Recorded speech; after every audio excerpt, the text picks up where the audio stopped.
warned Aya that there's a potential for wet mouth sounds from my sensitive mic. So if it's starting to sound a little gross, you let me know. Hey, I'm drinking a smoothie and there's like constant clink clinks. So also, I feel like we're getting wet mouth sounds from you, Josh, actually, now that you've pointed out the that's what I'm known for, wet mouth sounds. Yeah. Oh, so gross. That's just gross. You actually have a smoothie again. Amanda pointed out earlier, like, oh, I look forward to Josh's smoothie talk, and here he is with the smoothie. Yeah, you and Amanda have very professional equipment. I need to up my game. Yeah, we're profesh. Yep. You're professional. Well, Amanda's a musician. She has. Yes. Mm-hmm. It's for all the music that I definitely do actually record and not just say I'm going to do and buy expensive equipment for. I guess we have enough chitter chatter. Was that being recorded? Of course it was. What? Why do I not remember this sometimes? Why are you surprised? I gotta like smooth banter. Welcome back to Adulthood Friends. This is the discussion-based podcast where two former childhood acquaintances, now friends, discuss the things that definitely matter. Definitely. Our adverb of the week.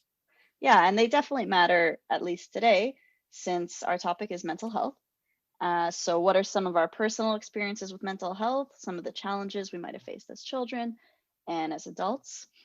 And we have a very special guest today, I guess our childhood friend.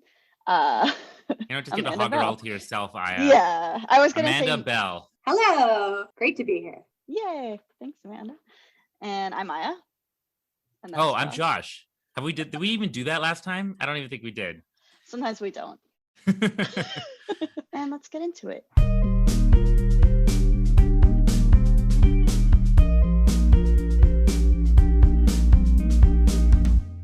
Well, Amanda, thanks so much for coming on the podcast. For those of you who don't know, Amanda is my good friend.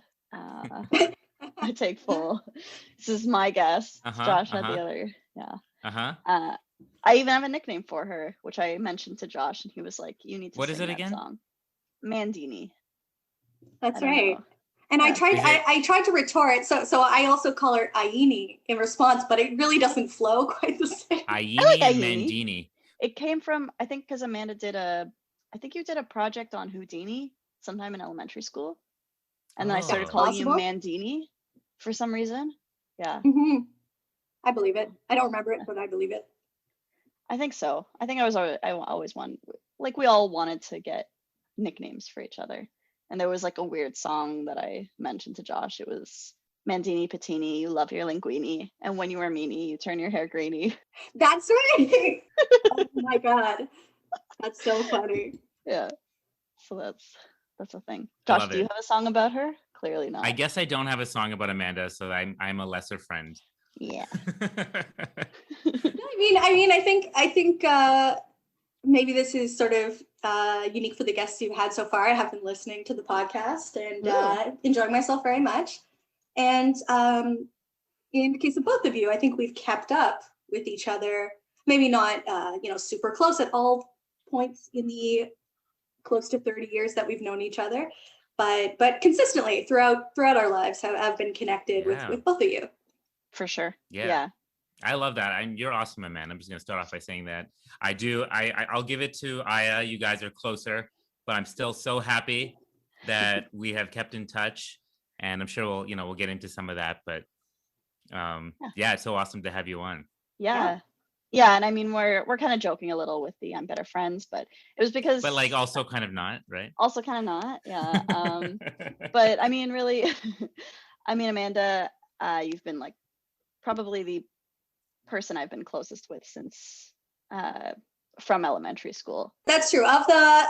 Like you've mentioned before, there were 6 girls, 6 guys for the most part in our small Hebrew school class.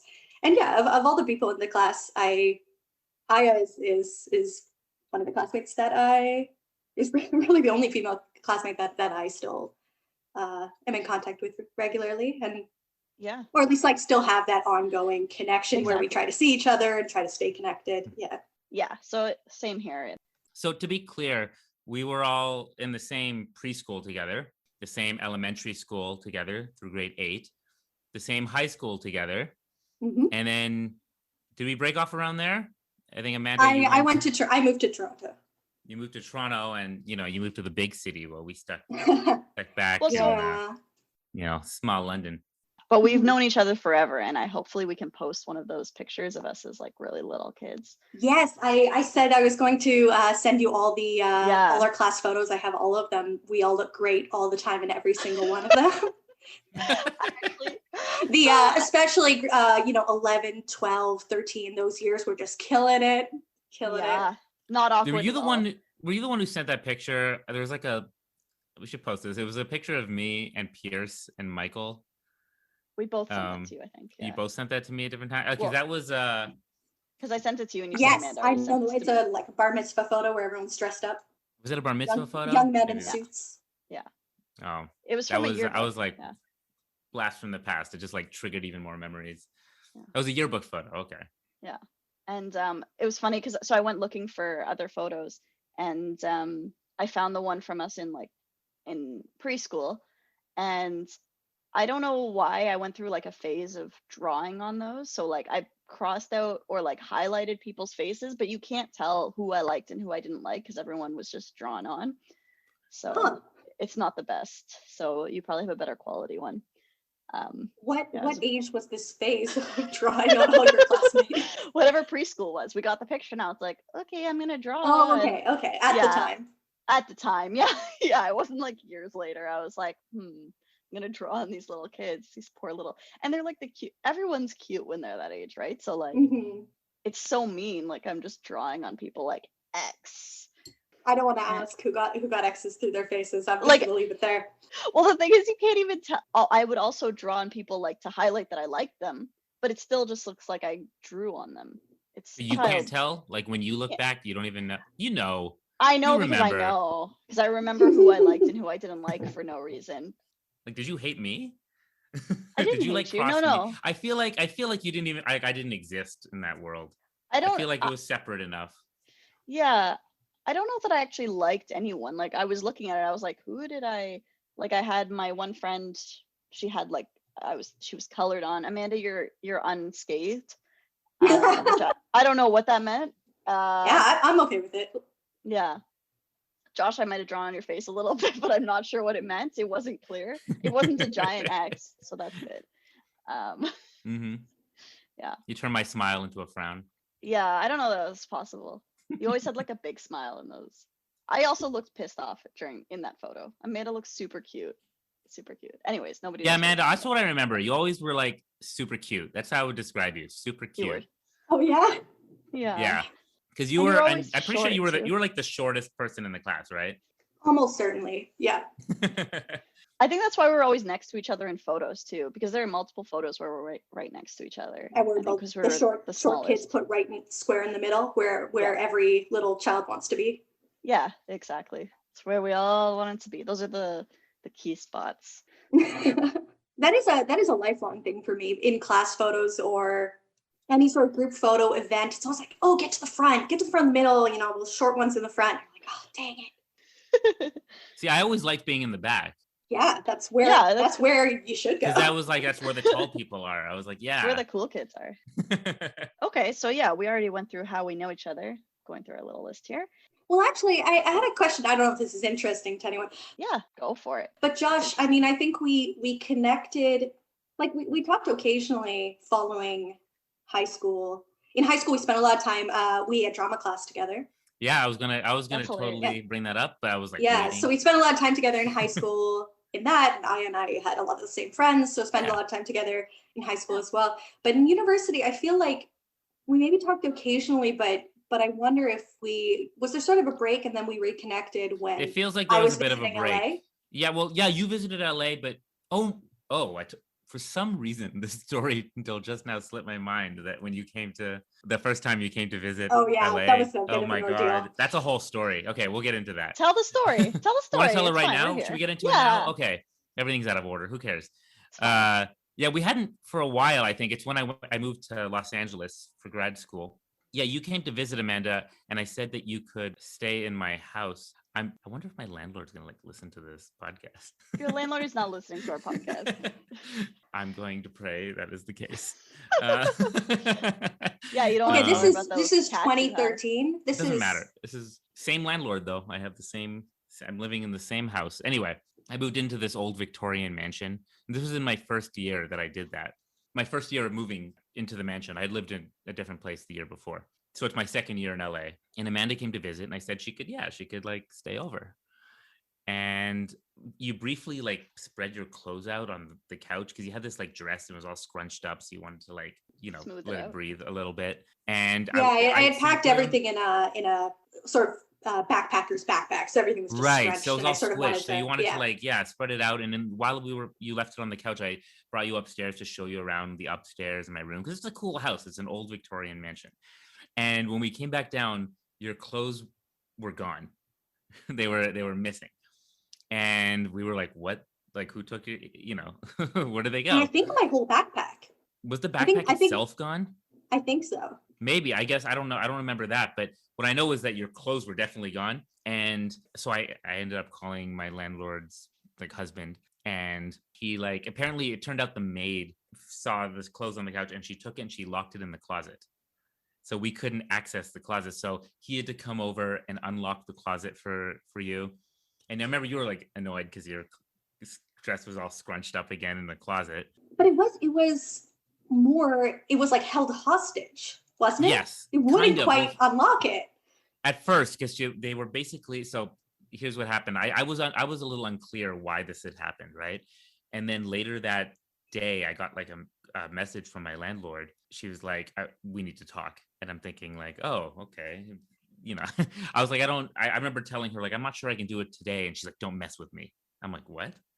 That's weird. And so I'm like, okay, when do you want to? I'm like, I can't do it till much later. So at midnight, I went over to her house. She lives 2 houses down. She lives like in the house next to our house because she owns like 4 of these mansions in a row, 4 or 5 of them. And I went into her house. It was like a horror movie. Like she let me in at midnight. Sounds like it. Yeah, it was scary. I remember you were just like, where were you at the time? Because they were all. So I had to just, first time in LA, I had to just go occupy myself because if I was found at the house, this would be a worse situation. I wasn't supposed to be there. Guests weren't supposed to be there. The issue was that someone unauthorized was in the house. Yeah, and she made it, she had like beliefs that were even worse than what it was. So I got there and, I remember trying to be I'm like, clearly she's some sweet middle-aged lady that I just, there's a misunderstanding. I'll clear it up. I get in the house. I'm like, oh, hello. She doesn't even talk. She's sit. She like, she's like, shut the door, sit. And she sits in this, like, have you ever seen Get Out? It reminded me of like she sits in this this chair. Apparently she's a family therapist, I should point out for some reason. She's like a psychologist, which just makes it even weirder. And I sit down across from her and she's like, so tell me about this incident. And I'm like, what incident? And she's like, maybe this is where she said, don't play dumb with me. She said something like that again. And I was like, what, you talking about the clothes on the couch? And she goes, the wet clothes on the couch. And I was like, I don't think they were wet. And she's like, are you calling my husband a liar? And I'm like, okay, whoa, this is going way, like, where is this going? Right. She basically accused me of, she has, she's very OCD apparently about like her furniture. And she thought that the clothes were wet and like soaking into the couch and destroying her furniture. And she was like, this costs thousands of dollars and you're going to cost me thousands of dollars. And I'm like, what? And she's like, so who is this girl? She asked me about you. Right. And I'm like, oh, it's, this is a friend of mine. She's like, oh, so a girlfriend. I'm like, no, she's not my girlfriend. She's a friend of mine. She's like, oh, I see what this is. I'm like, nope, it's not that either. I'm like, this is none of your business. Why are you asking me these questions? Like, she was just like stirring things up. Oh my God. It got really bad. She's like, I have patients to see in the morning and you are keeping me up really late and you're like messing me up for work the next day. And I'm like, you invited me here at midnight. What are you talking about? She's like blaming me for it. She's like, my friend is dying and you are keeping me from seeing my dying friend. What? And for some reason, she made me feel like I was murdering her friend by doing this. Anyways, this like freaked me out. She sent me back home. She made me I wasn't murdering her friend, but she apparently told other people this exact same story. She's a manipulative, narcissistic sociopath. I didn't know that at the time. So at the time, she's like made me a promise that Amanda would never step foot in the house again, or else. It was like really scary. Jeez. And so I remember coming back to Amanda and like trying to explain. I was like shaken by this. It was like I was like new at the house. She made it seem like she was going to kick me out of the house somehow. And I know Amanda was just trying to like get by that day. She's very confused. It was very upsetting. Yeah. So what I did is, because I couldn't be in the house until Josh had worked it out, was I'm just wandering through. You live near Koreatown, right? Yeah. I'm wandering through like LA suburban plazas at night. At midnight? Like late. And so I found a bubble tea place and I like hung out with some guys there. We played cards and I drank bubble tea and just some guys who might have worked there, or just had my own adventure. And I'm walking around at night, which is really unusual for LA. And I actually had like some people in a minivan pulled over. They're like, "Are you all right?" Like, I'm like, "Oh yeah, I'm just killing time." And then I just hung out in that parking lot till I heard from Josh. I don't know how late it was. It was late. I felt so bad, Amanda. I remember this was like, weird, but it was fine. actually one of the most upsetting. Seeing you was so great. And this experience, not you, but like this experience was one of my worst experiences in LA. I don't have time to even go into how bad it got, but like this landlord has had it out for me ever since. I don't understand though. Doesn't your girlfriend stay over all the time now? Like what? Oh, they have a rule that if it's your girlfriend, they can stay for a couple of days. It doesn't make any sense. I didn't understand a lot of this stuff. I'm like, what is it? How would you know? I'm like, okay, this guy's my boyfriend then. All right. Like I don't like, what do they know? Anyway, it was that's why I said it's like, it was a whole story, but I felt really bad. And that was like what Amanda and I, like that was our interaction when we came to LA for the first time. We became great friends again. Yes. Yeah. I hope you weren't upset at me at the time. Oh gosh, no. I mean, I had no idea what was happening, and you were ostensibly letting me stay at your place. Yeah. Did you still stay that night? I don't think you had to find something that night. We still No, I stayed there. I think I slept on your bedroom floor or something. We figured something out. There was a air mattress or something, right? Yeah, it all worked out. Okay. Yeah, you came to visit again another time. That was cool. Mm-hmm. You definitely didn't stay over. Yes. You could now. Now I understand how things work, by the way. Not that I know that it's like there's like PTSD about this now, but yeah, you could totally stay over again if you wanted to, but also I understand if not. And then I've come and we've hung out also in Canada when I came back to visit. Mm-hmm. Yeah. And this will probably come up again later, but you also acted in a movie that I directed. But we'll talk about that later. Okay. Cool. Aya was giving me this look the whole time, like, wrap it up, Josh. I wasn't giving you a look the whole time. It was just that I was like, I'm so sorry. I had to remember. I like didn't come back to me. Yeah. So we heard. So apparently you've been listening to the podcasts as we've been doing it. Have you had any thoughts about it? Has it brought back any memories from childhood for you? Yeah, I mean, especially at first, because there are things that you remember and you bring up that are just like it's like hits you like a wave of, oh wow, yes, we were that happened to all of us. I mean, I'm really giving great specific examples here, but it does. It's just sort of like a network. You know, you'll mention something and then it'll tie to something else that I remember as a kid, and tie to something else, and you're like, oh wow, yeah. I remember being all together at that little Hebrew day school. Yeah. So it's been a lot of memories, and also just great to hear you talk. It feels like we're hanging out. That part's really nice. Yeah, that's what we hope. We hope it feels that way. Mm-hmm. And great also from your other guests. Just hearing the conversations that you've had so far is super interesting. Yeah, I'm glad. Pierce and Michael.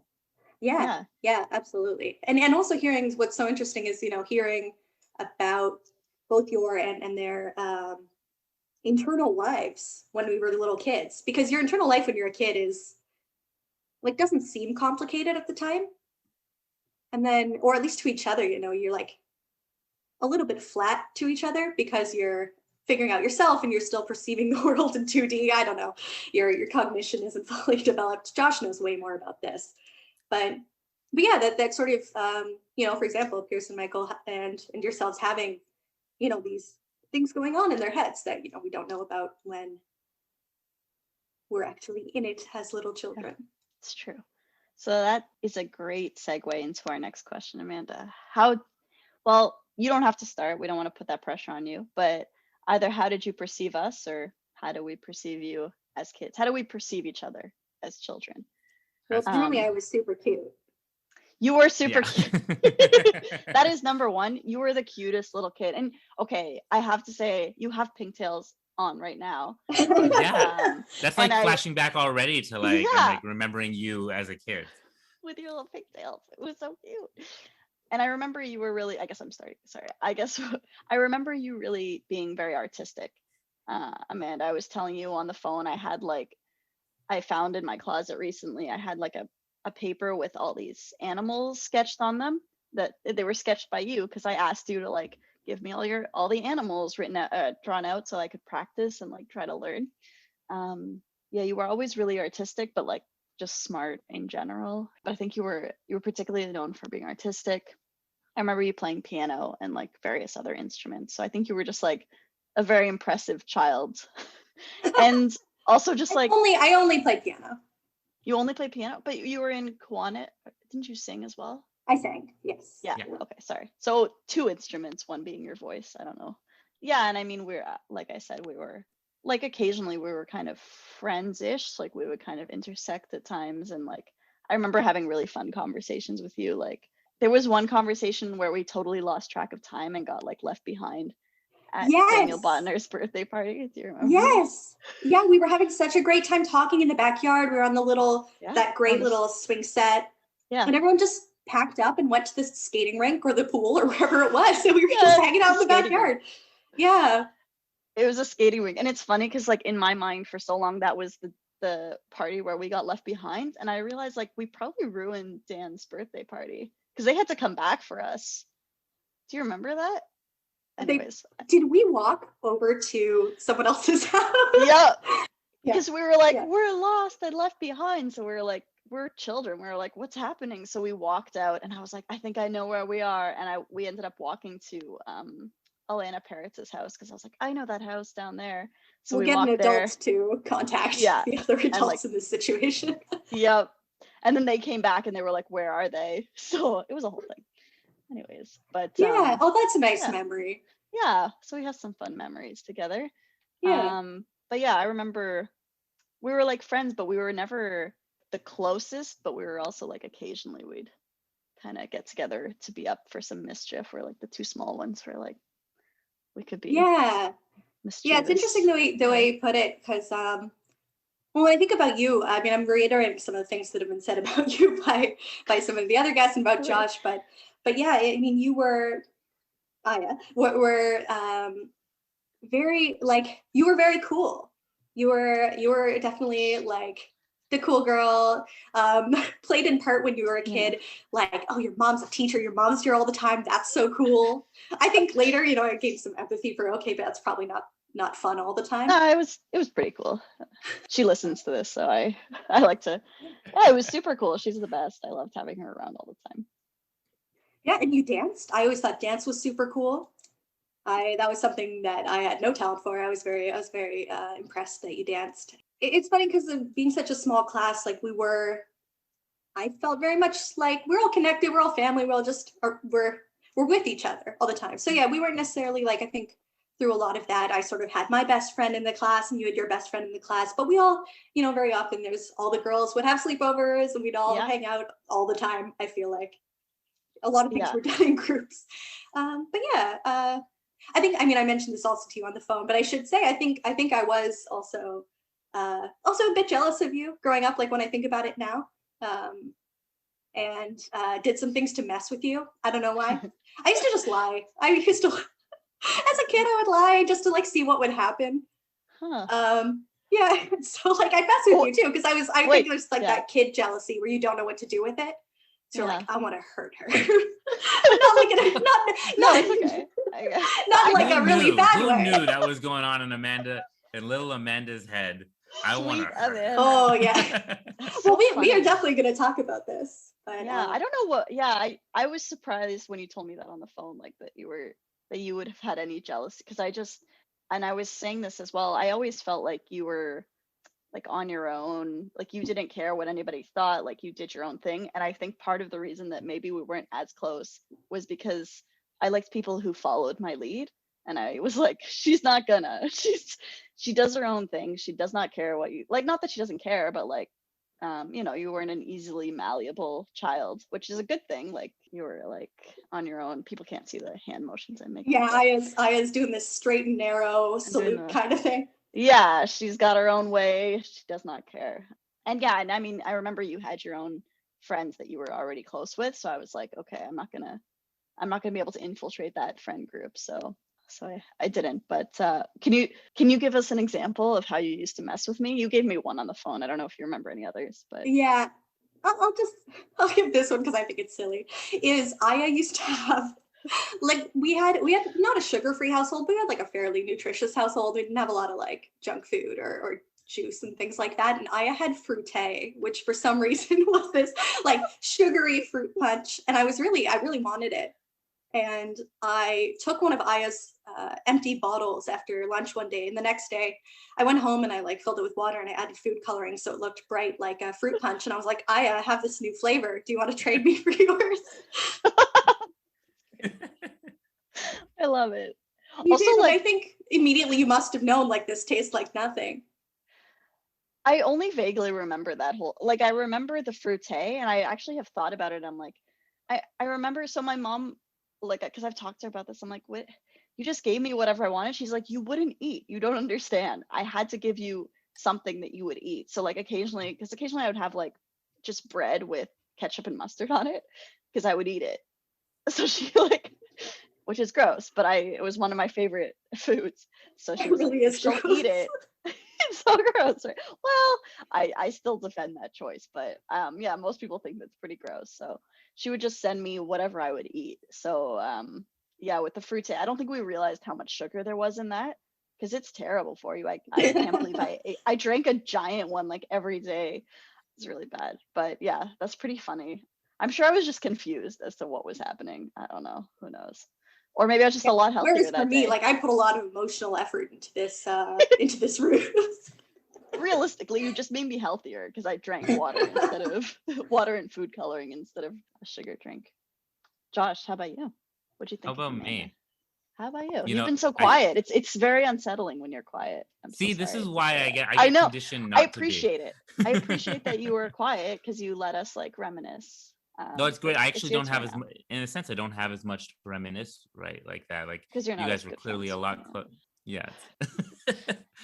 Especially in elementary school. Yeah, it There was was more different. of a divide for sure. I didn't know, Amanda, that you were such a prankster. I didn't know this. This is new info. She was mischievous. Yeah, that makes sense. I mean, you definitely, I've been told before that I have like a mischievous smile. I think you also have a mischievous smile. You know, there's a little like something's going on. So that makes sense. I remember you were super artistic. In fact, if we were to pick the artsy one of the class, you were the artsy one. You know, whether it was drawing or singing. I remember singing. You were singing a lot. In choir, right? Talent shows. I don't remember a specific thing in talent shows. I just know that you did yeah, cool stuff. Yeah, I liked performing. And then honestly, that's I don't have a lot of like other specific memories in that regard of you. I knew that I always thought you're really cool and you were very smart. I don't think I ever had like a negative thought about you. Oh, that's very nice. Aww. I was doing all the negative thinking about myself, so like I took away the need for you. Oh, for no. you guys to, I mean, I didn't have a negative thought. You know? In a sense, I didn't personally have a negative thought about Aya either. I knew that Aya wasn't always very nice to everybody, but I just did the most amazing single eyebrow cock. But I didn't personally have like a negative thought of you at the time either. But I remember like I didn't. So like yeah, learning you were this prankster or whatever. I'm like, oh, like, maybe Amanda was a little more prankster. Yeah, she was. You had more depth than I realized. We didn't know each other that well in elementary school as kids. I knew you a little better in high school, of course. Mm-hmm. Yeah, that sums it up, I think. And Amanda, what do you think of Josh? How did you? Yeah, I mean, Josh? it's sort of at the same level, right? Like it was sort of this girls and boys division. Josh was one of the boys. I do remember, of course, some of the things you brought up about things that teachers said about you and put you on the spot or things like that. I think you were a little easy to pick on. I'm glad you don't have memories of me picking on you. I don't remember picking on you. I hope I didn't. But I think also with the fact that you talked a lot came with, sorry, can I say that you talked a lot? Yeah, I talked a lot. We talk about It's a that fact. constantly here. I still talk a lot. He knows. He knows. He Yeah. So I think with that also though, like came with knowing you were very smart because you had a lot of things to say and they always sounded very smart. Oh, this is so I did a thing. I left my alarm on. I'm turning my alarm off right now because that's my medication alarm.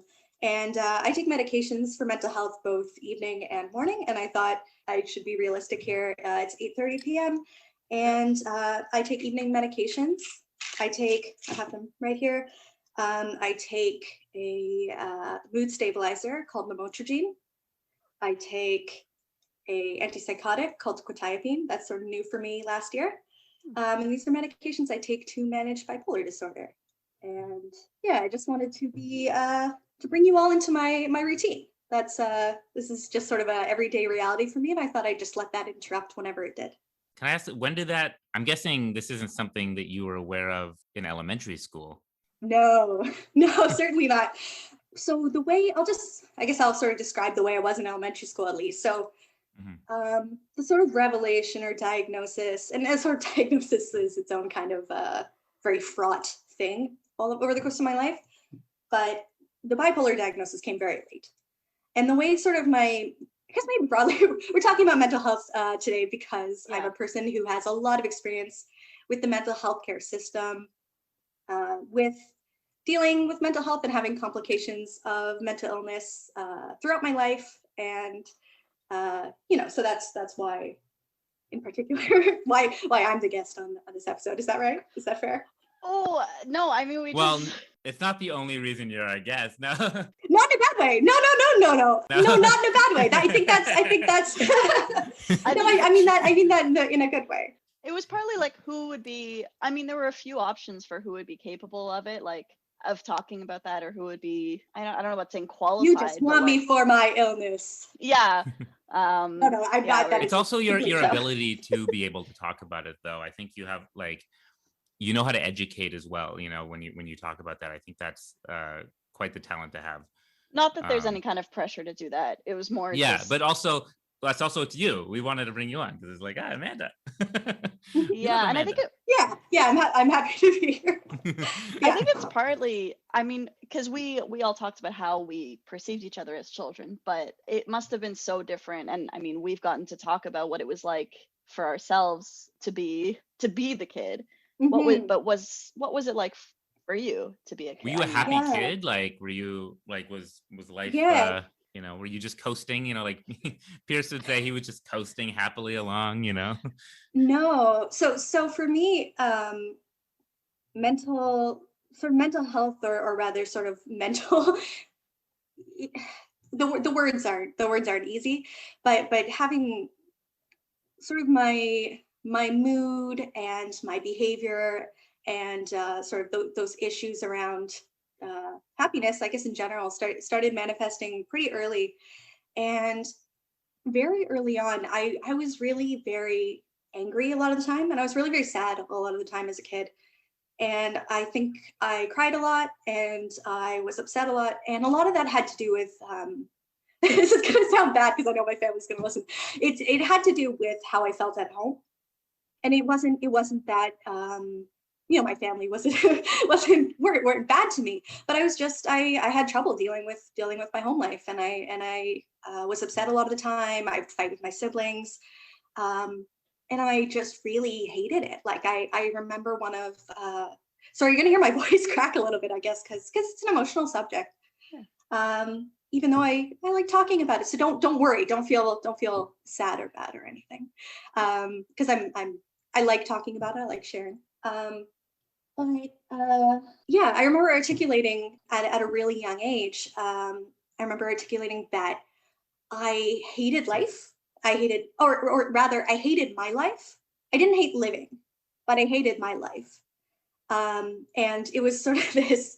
Oh, I feel like I should have asked to put a content warning up top. I may or may not talk about suicidal ideation and things like that, but just content warning for anyone about that. But very, very early on, I was sort of grappling with this, like, what does it mean to hate the life that I'm living and want out? And so, yeah, that was very early. So that was like age 7 or 8. I was already kind of feeling that way. And 7 or 8, you were feeling that way. yes, yeah, quite young. Oh, wow.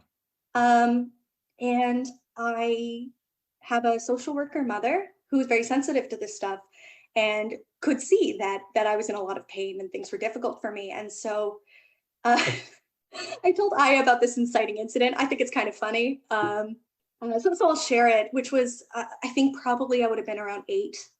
And I was in some sort of fight. I was maybe, you're little, you're screaming, you're having a tantrum or something. And I was threatening to jump out of our 2nd-story window because of whatever state that I was in argument with my parents. And so this really freaked them out, as you can imagine. But in my mind, I think for clarification, I should say, in my mind, I wasn't trying to kill myself because there was like a little ledge, there was a chimney, there was like a thing I could slide down. So in my mind, I was like, yeah, this is going to get them really freaked out.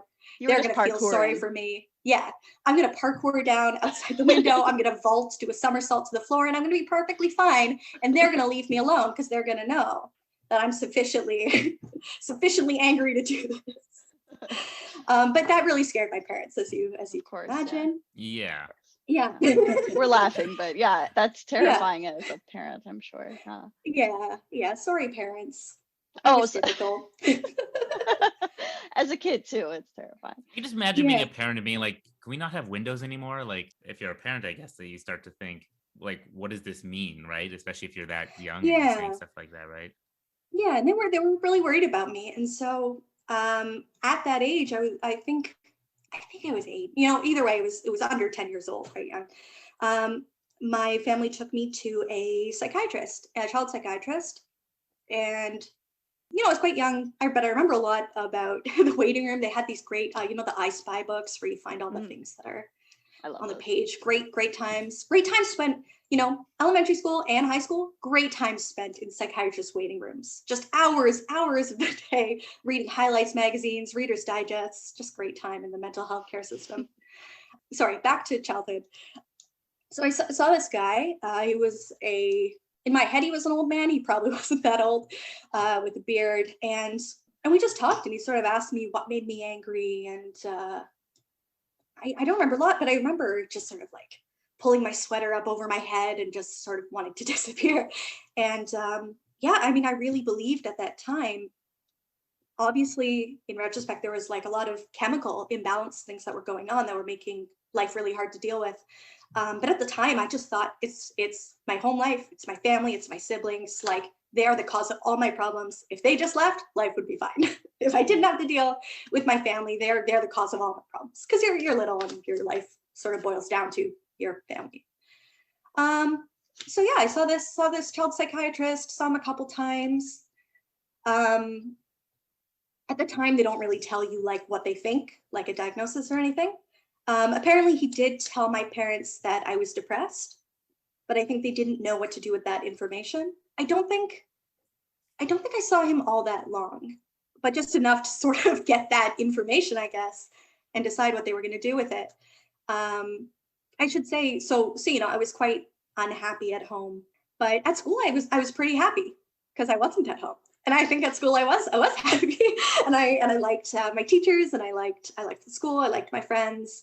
I had lots of. I was kept really busy with Girl Scouts and choir, and I was always doing lots of different things, and had lots of friends, and got along with people really well. And so this is sort of, it's a conflict when you're a kid, and when you learn to live like this, where you go out in the world and you put on a happy face, and you're just like, and I was happy, but I was also, I was struggling as well. You put on this face and you're sort of, people have no reason to think anything's wrong with you. You just become this, I use the word high functioning. I know it's sort of I don't know if it works for everyone, but for me, I think it was very high functioning with sort of the severity of the mental health and the amount I was suffering at the time.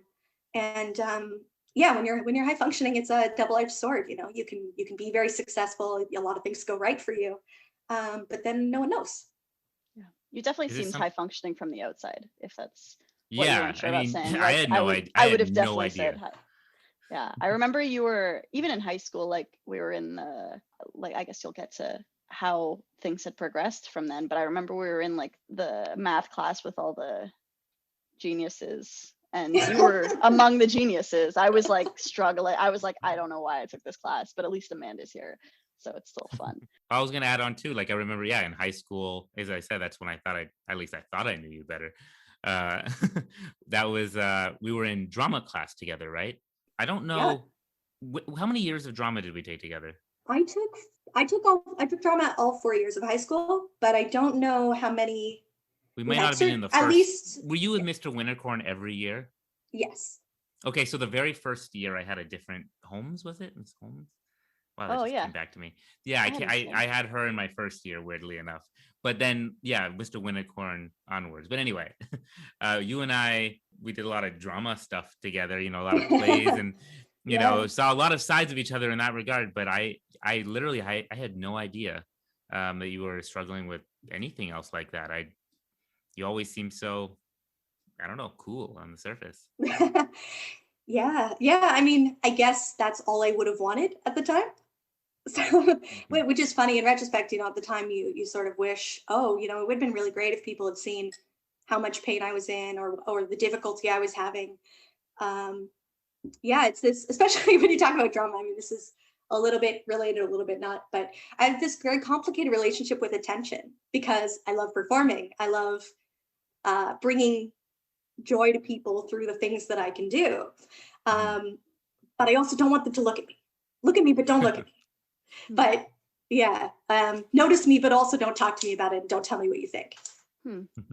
I just hoped that no one sort of saw the damaged parts, you know?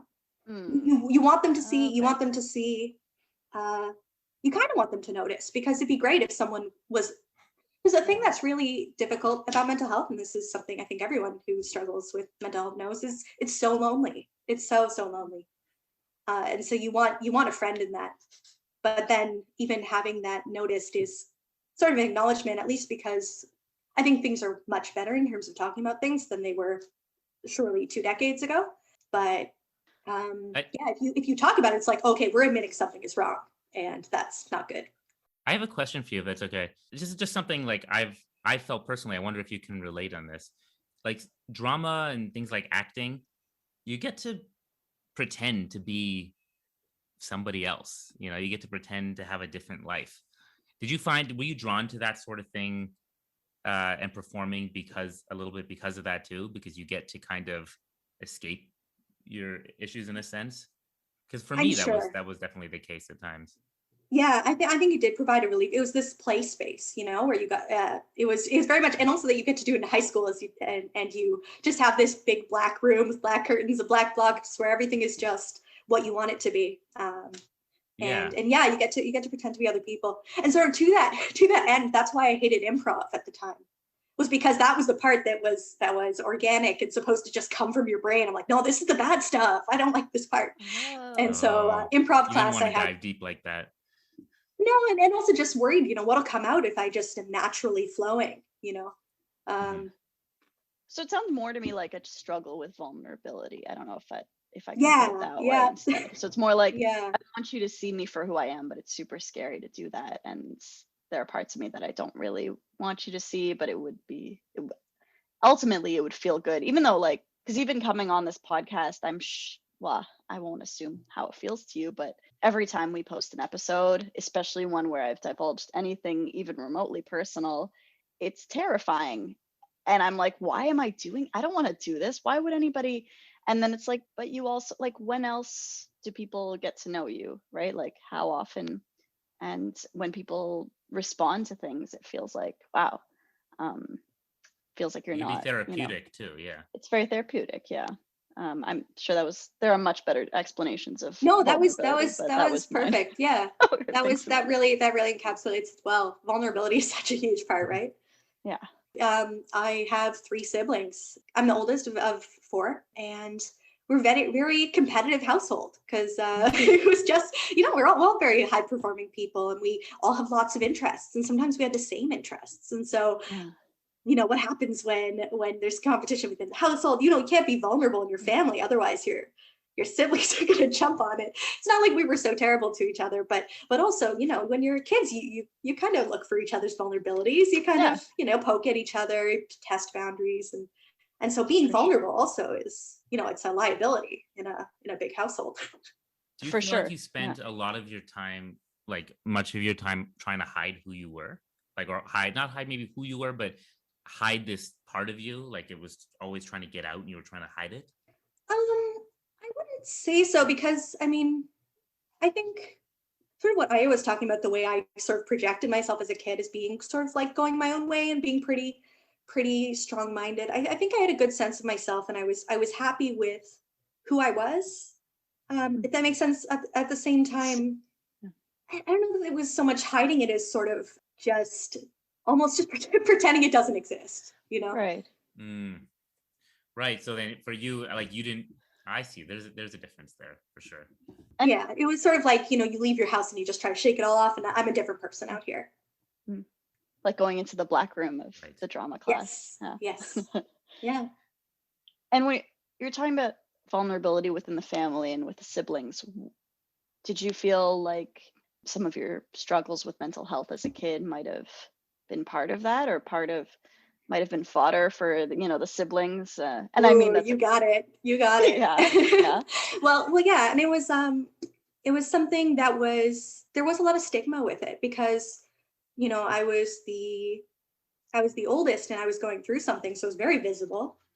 And when I went to this doctor, and my siblings found out that I was seeing a doctor, I don't even think, like, I was 8, so my siblings are 6 and under. They're really young. But they understood there was something like to feel bad about there. And so they would just taunt. They would sort of chant the name of the doctor, like Dr. So-and-so, Dr. So-and-so, and like not even knowing, what it was for or why they were doing it. But that it made me feel bad, and it made me angry, and it was stigmatizing, because now they had something, 3 siblings, had something that made me feel bad. And so, that's a little bit of cannon fodder, I guess, for them. And it was hard, because, I wanted the help that I was getting. Because even though it was like a really uncomfortable experience to talk to some guy in a room that you don't know, it was, I don't know, it was important that I was getting that help. So it was very complicated. I mean, you get stigmatized even in your own family. And it certainly didn't help that I was starting to get mental health supports, because the other part of that is there was sort of an expectation. After I saw the psychiatrist, I think didn't see him for too long, then my parents signed me up with this art therapist. And that I actually really liked, because I liked art. That's cool. So we sort of draw our feelings. So that was great. And I would, draw. I actually, little point of pride, they used one of the drawings I made for the flyer for the clinic. It's a little drawing of a hand and a pencil drawing a happy face, sad face, medium face. Awesome. I mean, that's not a surprise for those of us who knew you as a kid. Like you were super good at anything artistic. It's pretty. At least from a child's point of view, I guess I won't. But I'm sure. I'm sure she's just being modest. Everyone. Yeah. Was that time? Was that picture shared? Like, did we in the class ever see that? I don't think we knew anything about like a hand of a drawing. Yeah, it's possible that the flyer was up on a bulletin board or something. I don't know why. I feel like you're thinking of the MC Escher hand drawing another hand. Yeah, that's definitely what he's thinking of. Maybe, but I don't know. I remember Amanda being able to do cool stuff like that. I don't know, actually. I'm just assuming I know what he's thinking of. Like, I don't even you're just like like, Josh, you don't know what you're talking about. So mean. And Amanda. But yeah, so I was seeing this art therapist for some time, and there was sort of this expectation. This is still elementary school, so I did see this art therapist, and then later a psychiatrist. We'll get into her in a moment, but with this art therapist, and I think in general, if you're getting mental health support, there was this sort of feeling like, okay, now you have your place where you go to be angry and sad, and when you come home, you behave yourself. When you're home, now you can't be angry and sad, because that's where you go. We did the thing. We put you in therapy. So go there, get all your sads and mads out, and come home and They're outsourcing your feelings. don't be a monster. Oh, Yeah, so that was hard, right? It was sort of this expectation of like, oh, it's squared away and everything at home is going to be okay now. And so it sort of almost heightened that difference or that differentness, I guess, that I felt. Right. Like you're not allowed to feel how you feel at home. You're supposed to save those feelings for over there. Yes. Yeah, where it's feeling time. And it's so crazy too, because like so many, I mean, you feel the things when you feel them, not when you are there for an hour a week in a room where you're supposed to feel the feelings. Like I don't feel them now. Okay, I felt them over. You can't choose. It's not something you can choose. Yeah. Maybe you felt them then too, but like it's not. It doesn't work like that. At least my feelings don't work like that. I don't know about you, but no, and especially when you're a kid, you feel what you feel all the time. Yeah. Yeah. And did you feel like that? Did that get better as you got older? I mean, you seem like you're doing well now, so something must have. I mean, talk about it as little. I'm treading carefully because I don't want to. You talk about whatever you want, obviously, and whatever you don't want to, you don't. But is there anything else? I mean, you seemed like you were doing well then too, to me. So I don't, I mean, that's true. So who knows? We never know. Yeah, that's a good point. Yeah, well, it's sort of interesting how. So I mentioned that I guess at least my most recent diagnosis and the one that I think has served me best has been of bipolar disorder 2, which is basically characterized by swings between two states, one being sort of this major depressive spectrum. And of the two, I think I've tended more towards the depression spectrum. I think a lot of people are sort of familiar with what depression feels like, this sort of emptiness or deadness or just really not feeling joy out of life or feeling just depressed. A lot of people understand that now, so I'll just leave it there. But the other end of that is sort of different from, we hear a lot about depression and anxiety. A lot of people struggle with that. What makes bipolar a little bit different is on the anxieties, which is the sort of like the high energy, the upper high energy version. Yeah, the high energy end is a little bit different in that it's sort of characterized by a couple things, sort of the hyperactivity of really fast talking, really racing thoughts, a feeling of superiority or like you're the person. You're like the person who's going to change things. You've got all the right ideas. You're killing it. You're doing amazing. You can do anything. This really hyper elevated sense of self, which sounds great until you start to sort of detach from reality a little bit. So there's a little bit of that really benefits me. And I, like I said, I can be really high functioning. Right? Yeah. So for bipolar 1, they'll call it mania. For bipolar 2, it's hypomania, which is just a little bit less than mania. Mm-hmm. And so the difference there is people who have manic episodes, fully manic episodes, will usually be having some sort of psychosis. So they'll actually sort of have a break from reality and sort of like an actual sort of delusion. And with hypomania, it's close but not quite. So I've had these sort of times when I was what I would describe as delusional, not in the sense of, you hear from some people who have bipolar 1 who have sort of a Truman Show experience where they believe they're on their own reality show and everyone is watching them and everyone is part of a set and they really believe that. Or for example, that they're a rock star, but no one knows. Like they're in this separate reality. Whereas for me, it's been sort of a heightened version where I start to ascribe intention to people around me, and I think really negatively of the people around me. I think they think this, they're like this, and I build up this reality of intentions and thoughts, and also what I think. I sort of like build myself a narrative, and that narrative does sort of leave reality a little bit when you're in a hypomania, because you get into this state where you believe that you are right and everyone else around you is wrong. Not necessarily. I mean, this is my personal experience of it, but it can lead to a lot of conflict, a lot of missteps, because you get into fights. You can't understand other people, or you've just got this narrative in your mind where things are a certain way, and so you can be hyper irritable or hyper excitable. So I've been there a couple of times in my life where I did not leave reality exactly, but wasn't a place where I was totally out of step with things around me because of my hypomania. Just in a bad place, making bad decisions that must have seemed to people around me really irrational. And that's the thing. How long? Oh, sorry. I was gonna ask, how long does something like that last? Like, if you're in that state, like, is it a days thing? Is it a week? Like, how long can that last? It can be weeks. It definitely differs for people. Wow. For me, it'll usually be weeks.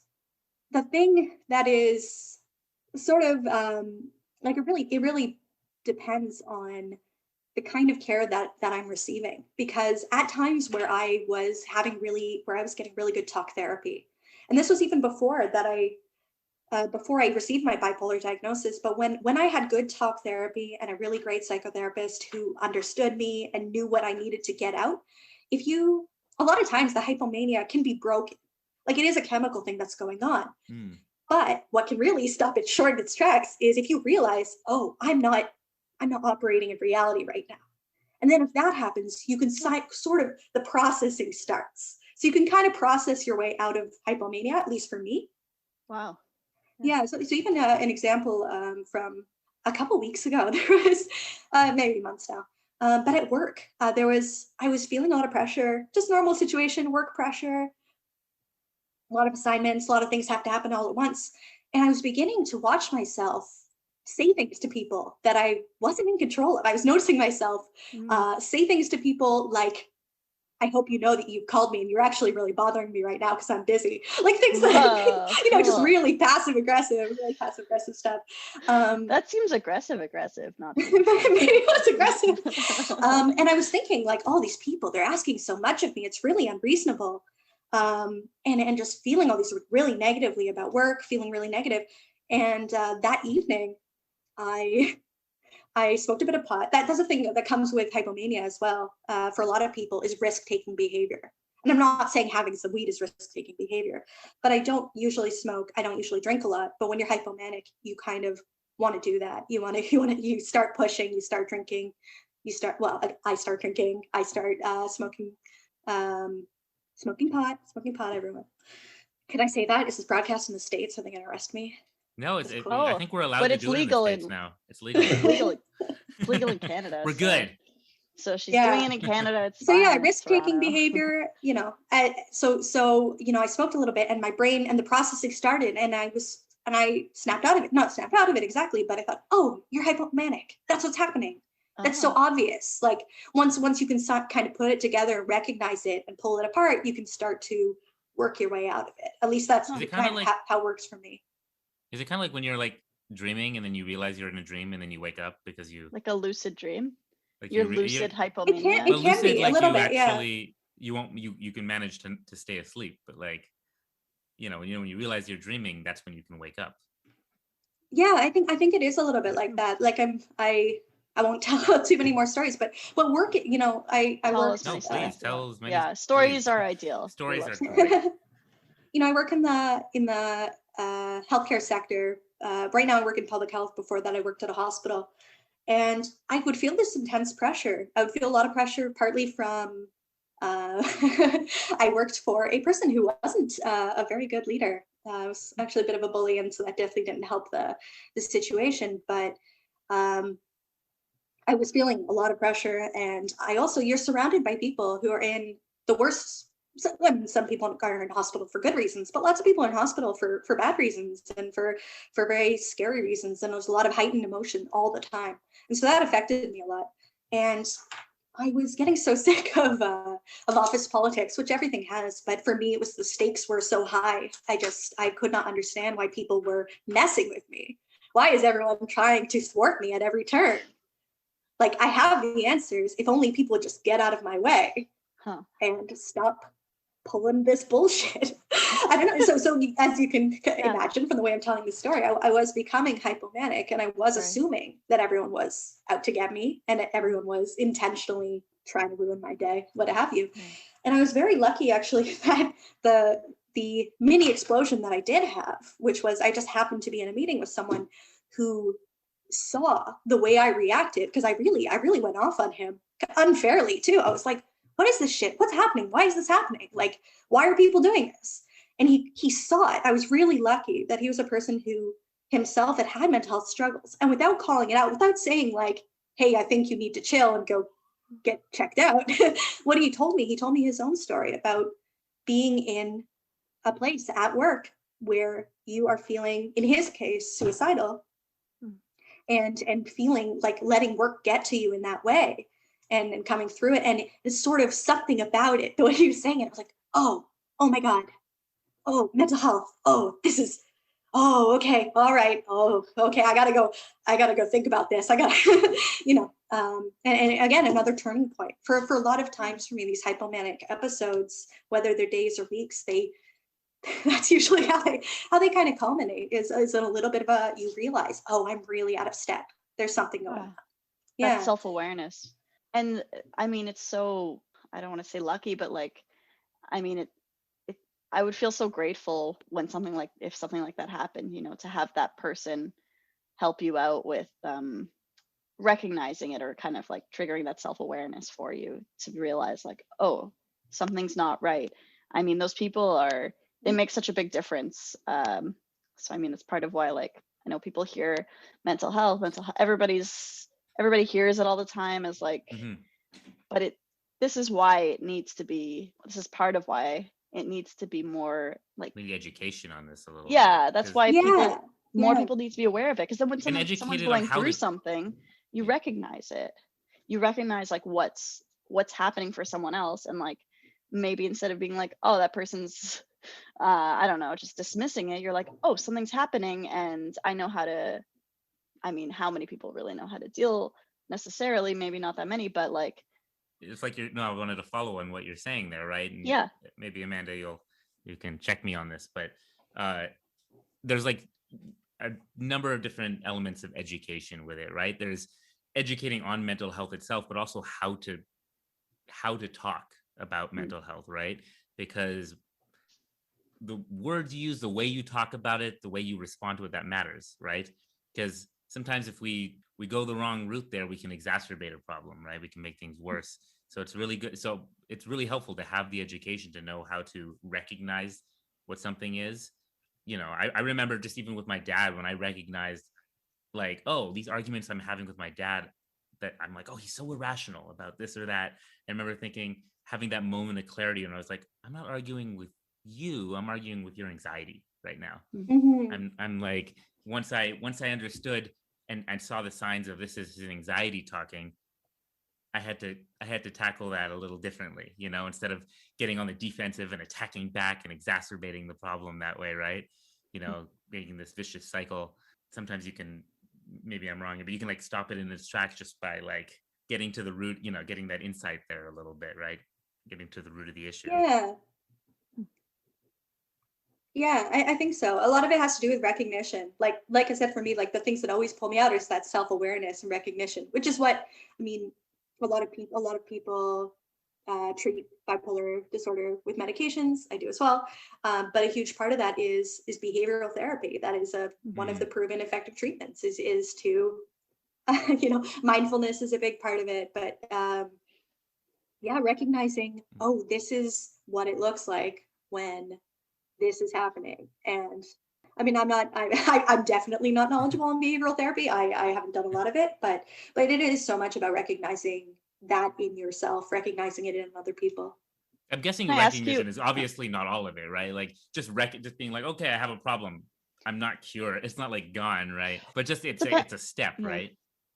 I was wondering also, well, I mean, I guess this is part of this is related to Josh's question too.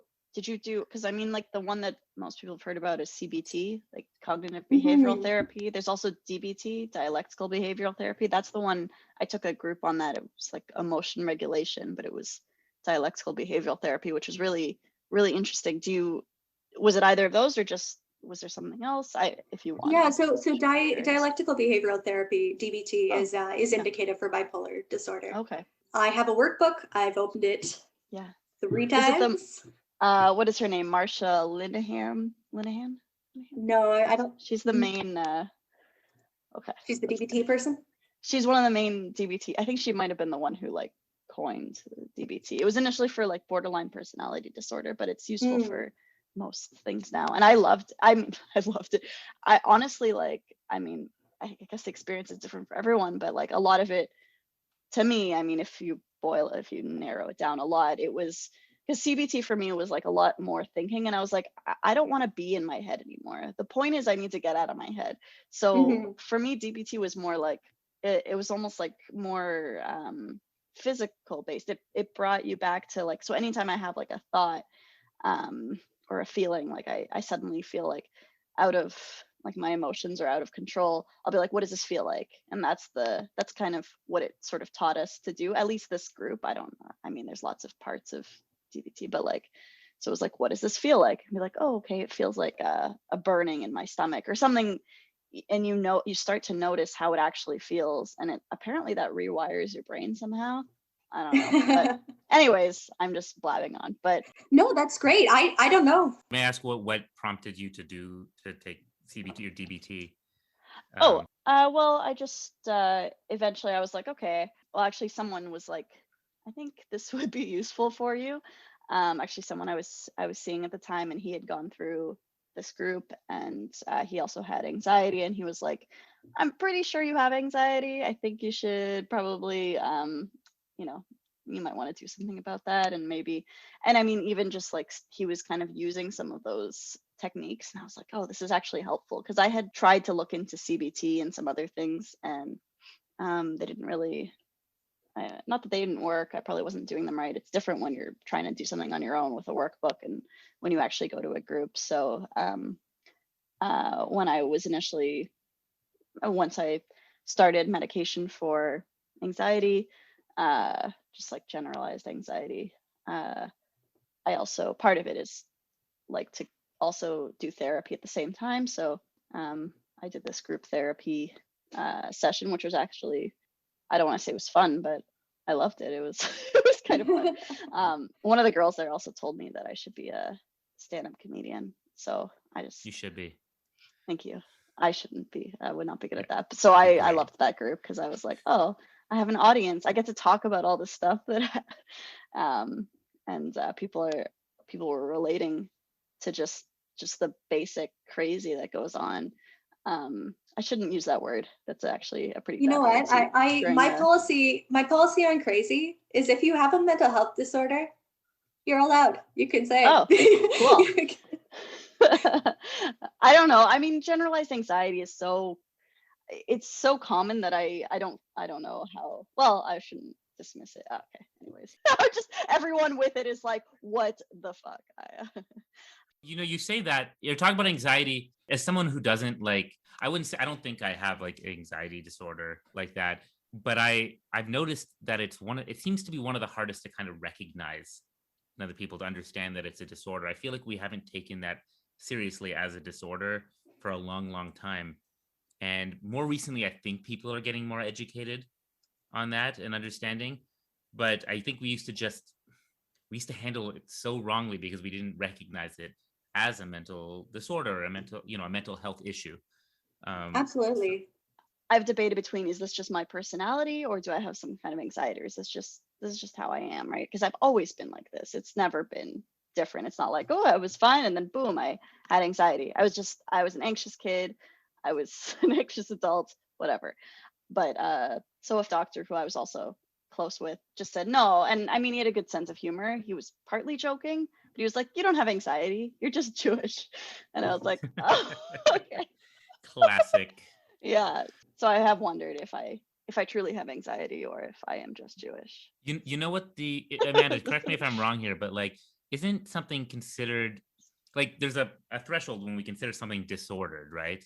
It's a disorder when it interferes with like normal life, right?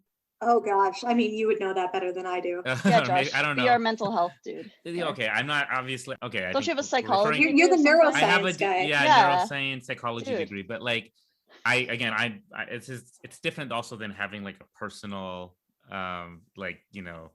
story here. I've been thankfully blessed with like decent mental health, all things considered. But I remember reading about this, right? That like, for something, if you want to call something a disorder, it's because it's getting in the way of what was, quote unquote, normal living in life, right? It's interfering That's a good to point. like a Yeah. significant degree, right? Mhm. If you're like totally fine all the time, everyone gets anxious, right? But if you have anxiety, that's a disorder, right? That's something that's like a constant, like constantly interfering to the point that we consider it disordered. So yeah, I think that's when we go to a psychiatrist or psychologist or or a therapist, and someone can help you recognize what is and isn't disordered, right? And you also have to be able, I guess, to recognize that in yourself. You, if you feel it's disordered, then it's probably disordered, right? Like you know how things affect your life, right? Yeah, and it made me think of, I didn't really answer. I just jumped into talking about what hypomania was, but you're asking me sort of how I got to where I am now in a sense. But one of the things that when we hit high school, shortly into high school, I started seeing a psychiatrist who diagnosed me with depression off the bat and wanted me to start a medication.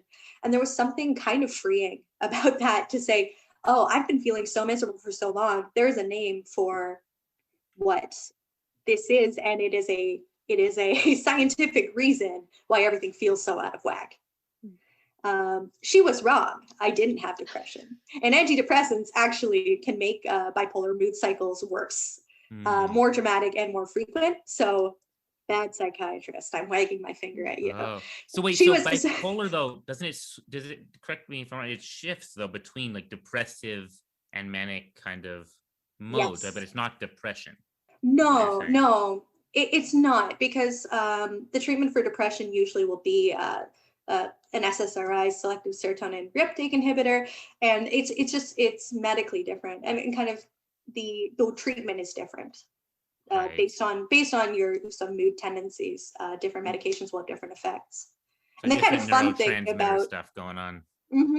Yeah, the fun thing about mood stabilizers, and I was on antidepressants for a really long time, and they were making things worse, and I didn't know it because I figured, oh, I'm in a doctor's care, so this must be better than the alternative, which is nothing.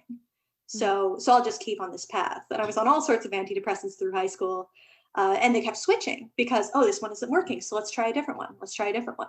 Right, She was trial not and a good error. psychiatrist. Yeah, trial and error. I think she was funded by the drug industry way more than she was interested in interested in helping me. Because I would just talk, and this is another thing that I like saying basically is, don't trust all mental health professionals. Some are bad, some are good. If it doesn't feel right, leave. This person, I sort of said to her at some point, hey, I'm not really feeling like I'm getting anything out of this. And she was like, well, you're not saying anything useful. And I was like, oh, What? all right, that's on me then, I guess. Because she didn't prompt me. It wasn't talk therapy. Talk therapy can be really amazing. I found it at certain points in my life has brought me up from really the brink, from feeling, at times like I wanted to end my life. Talk therapy has pulled me back and helped me work through that stuff, even without medication or without a changed medication. Talk therapy can be really powerful when it's good. But some people don't know how to do that. And sometimes psychiatrists who are more on the medication, that's their expertise is medication for mental health. Sometimes they really aren't good talkers, and they aren't good at, they should be good at diagnosing, but sometimes they're not good at either. For them to Yeah, be able exactly. to diagnose, right, they have to. That's interesting. It's not like when you go to the doctor or somewhere you get like an MRI and someone tells you have a tumor or you have something. Like, it's not so exact. They talk to you first and then they go, oh, it seems like this. And then you get like Right. prescribed drugs, right? And I guess just to be clear, right, the difference between a psychiatrist and a psychologist, right? Psychiatrists went to medical school and Yeah. they are able to prescribe drugs. Yeah. Psychologists in general, barring some exceptions that I've heard about, they generally aren't.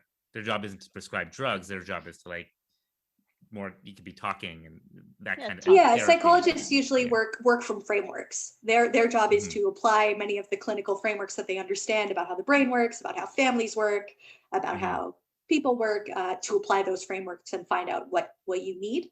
But yeah, usually outside of drugs. And then psychotherapists, which are not newly registered, but a fairly recently registered profession in Canada, are really sort of what you think of when you think of a counselor or someone who whose emphasis is the talk, is the relationship building, Right. as opposed to a psychologist who's probably looking, again, I haven't really seen psychologists, but my understanding is they're usually looking for a framework that you fall into. And psychotherapy is usually more about relationship building between you and the person, just someone Right. who is good at talking with you. And they, of course, have their own But- frameworks as well, but it's a little bit, it's a different approach. It's like, so psychiatrists, so how do they go about knowing what to prescribe you? Like, is it just from talking to you? Do they have history? you fill out. You fill out, so you fill out forms? Yeah. Sometimes it's questionnaire, and if you score 65 and above, you have this.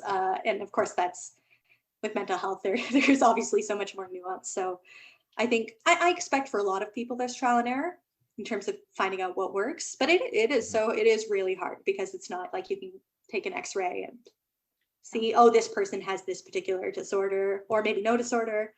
Yeah, it's a bit of a crapshoot. I mean, I have friends here who suffer from bipolar disorder as well, and they're all. I hear a lot of like, I'm trying a new medication this month. I'm trying a new, and the other one was making me. I think it was working, but it was making me tired more easily. So I'm switching to this other one, and then a week in, even I'm noticing a difference, right? And they're like, I think this medication's maybe not working. Maybe I should go back to the other one, but I was so hard sleep-wise. I could see there's a lot of struggling with that trial and error, right? Trying to find, because when they're recommending things, it's often try this, see how it works. If it doesn't, Yes. we'll try something else, right? Mm-hmm. I filled out I had like a sheet where I would fill out every day my mood. Like when I first started taking the psychiatrist I was seeing at the time had me fill out every day how many hours of sleep you're getting, like what your mood is on a scale of whatever, like I think it was like 1 to 5, whatever, and like any other things, like you would note it, and then I would see it would end up in a little like chart. It was cool. And I love, we talked about this last time, but I love like planner type things. So I was like, every day I was filling this out and writing in my journal about like, oh, I think it's making me feel like this. And it's kind of weird because you feel like you're experimenting on yourself all the time. You're kind of just seeing, so the more information you have, the better, because then you can look at it and be like, oh, this is how different it was. Or like, even just journal entries, there was sometimes less to write because I was like, everything's fine. I'm happy. I was like, are you pretty good at self-assessment? I get afraid of self-assessments. I feel like I have this fear that I'm wrong about my own self-assessment every time I'm filling something out, and I'll like change my answer. Like, I'm like, wow, I just changed it to the exact opposite because in this moment I thought the opposite. Like, I feel like I guess statistically they work, but I don't know. I mean, I think there's some amount of of uncertainty about your own self-assessment, like especially when you get you just have to, I don't know. I mean, it's not perfect, but there's what perfect way is there. There's no MRI for your mood either. So it's so interesting hearing, like, for you, Aya, the fact that you get a lot out of writing this down. I hate workbooks. I hate journaling. I have so much trouble with that introspective part. And I'm so glad that's a technique that works for you, because that's what they say, that it's proven. Yeah. I also feel like some psychologist is going to listen to this and be like, she doesn't know what the heck she's talking about. So I just take it back. That was my rough assessment of what various professions do. I mean, I don't know. I think like introspection can help, but you can also get really lost in it. And like, I think I naturally tend toward the introspective just because I don't know why.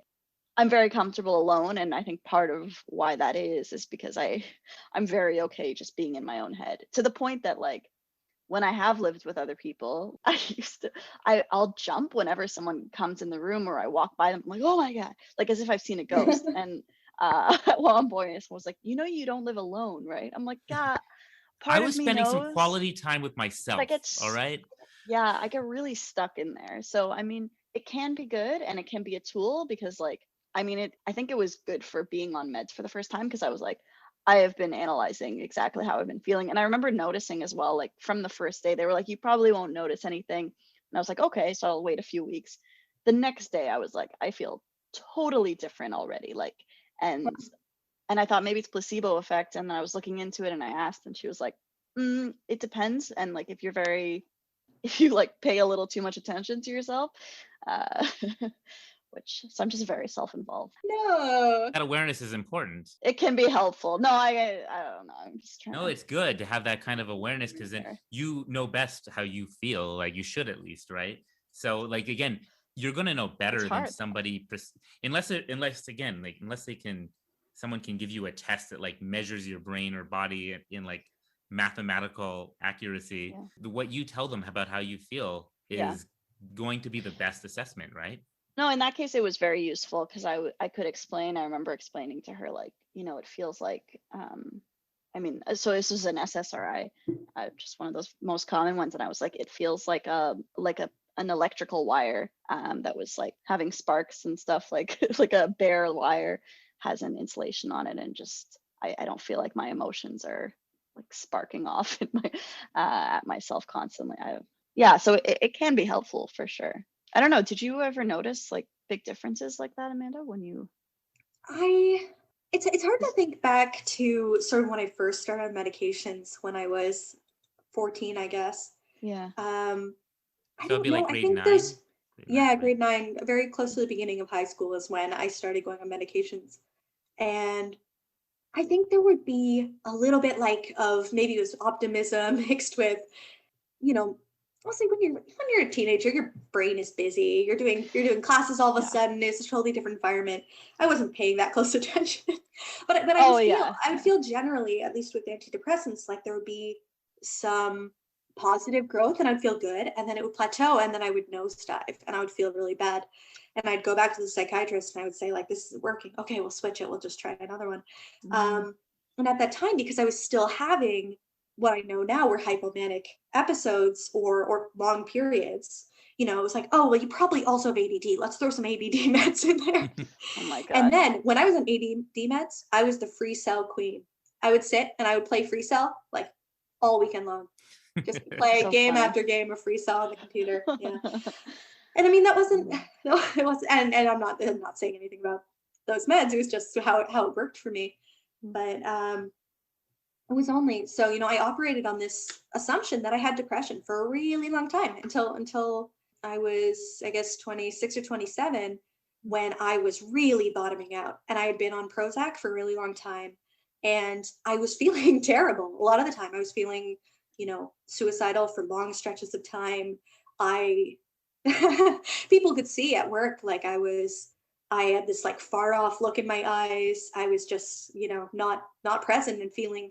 And some people have bipolar disorder will feel sort of mixed episodes where you're feeling the worst parts of depression and the worst parts of hypomania on top of each other. And so you're like you're trying to activity away, just like fill your time and brain with stuff so you don't think about how much you want to die.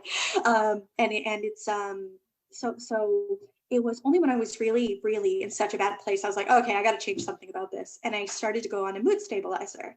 And that was I was really afraid of that, because when you think about mood stabilizer, you're like, oh, I'm going to go from having a range of emotions to being flat. It's going to stabilize my mood. I'm not going to have any moods anymore. I'm going to be a boring, flat person.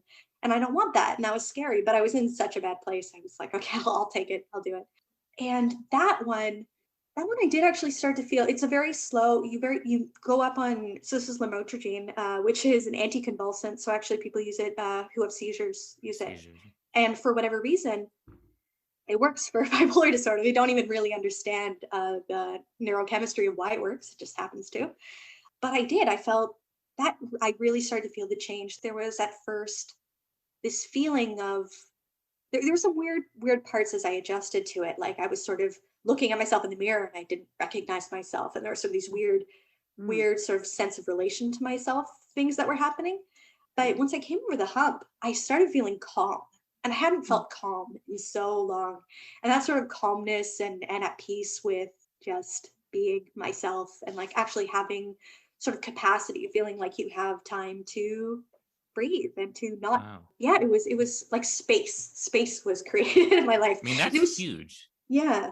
So that was the one that I really felt and really changed things for me in an amazing way. Because when you have when you're finally getting the right treatment after a whole life of sort of just compromising it. It was really world shifting. Yeah. And so something that you said really kind of resonated. The idea that like that you would take a mood stabilizer and that everything would be flat. I mean, I had something where I was worried that I wouldn't be myself anymore when I was on medication. And I think a lot of people must go through that.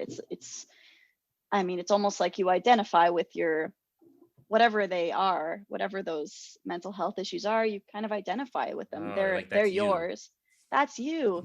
And I mean, I don't want to say that there are pros, because when you feel terrible, you need medication, and it makes such a difference. And once you're on it, it's so different than before you're on it, because trying to explain to someone like it's not going to change who you are, like if you're on the wrong one maybe, but I mean, what it felt like to me, and I don't know if this will relate to you, but you said I felt like I could be myself. It almost feels like it kind of lowers the volume on all of that like extra noise, so that the part that's really you, whatever that means, can actually just be. I don't know if that is relatable to you. That's kind of how I felt when you were saying like I felt like I could be myself.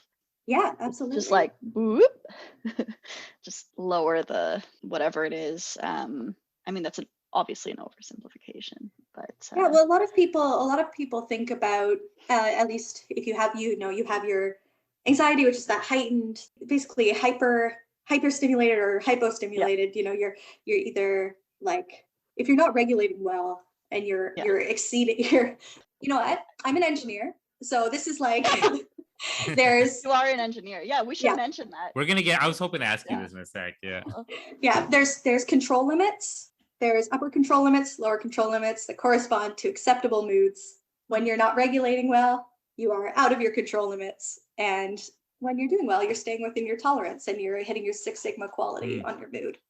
So it's all about balance, right? Like I feel like there's a lot of people, and this is why I think this kind of conversation is so important. I have friends I know who are afraid to try things, even though they're at the lowest point sometimes. And I mean, I can't tell someone like take drugs or like, I tell people all the time. I'm always I know take drugs. You're like take drugs. I think I've said I feel I feel like afraid to be able. It's not my position necessarily to say that, but it seems what I'd rather say is if it's just the stigma of it, or the idea that it's going to, like, if you're already at the lowest point and it's something that could potentially help. If there's a a lifeline, grab onto it, right? This might be the thing, it might not, but if it doesn't, you can just stop. Like you could just stop, right? You could just, that didn't work. Yeah. Yeah, it is really hard though. When I was in that lowest point in this really, really bad place, I could barely do the basic functions and I needed a friend to sit with me. I said, I need to talk to a therapist, otherwise things are going to go really bad for me. Yeah.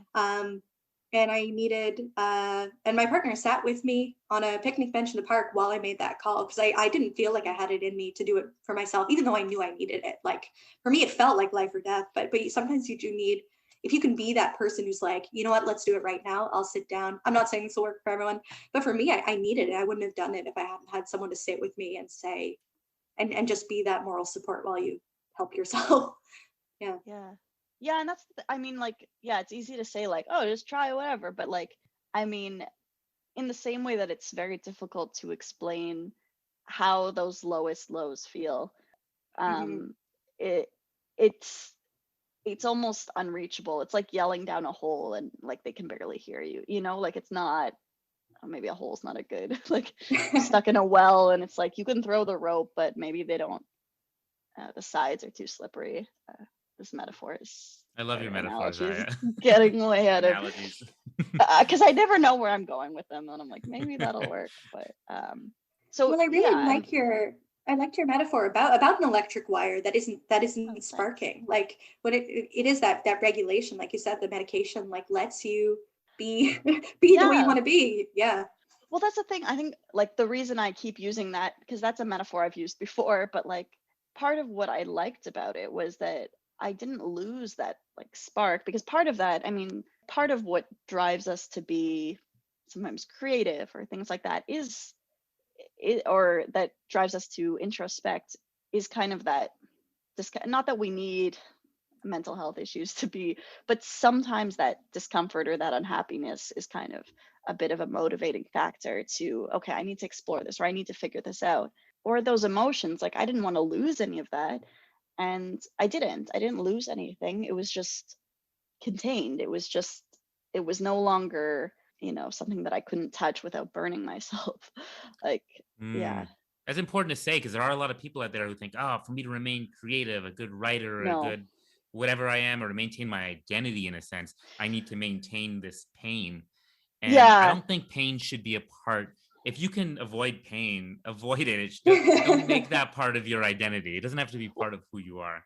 And that's why I was treading carefully there, because I think that's actually very harmful potentially too, because I mean, like I was using myself as an example, but I mean, I'm sure a lot of people do that where they're like, well, no, I need this, it drives me. But it was so much easier to write when it was academic stuff, but in any case, I think it's easier to write anything once, you've lowered the volume on the part of you that's like, oh, you can't do this is too bad, why aren't you talking about it, like all of that stuff. So I mean, it can be harmful to associate mental health issues with creativity.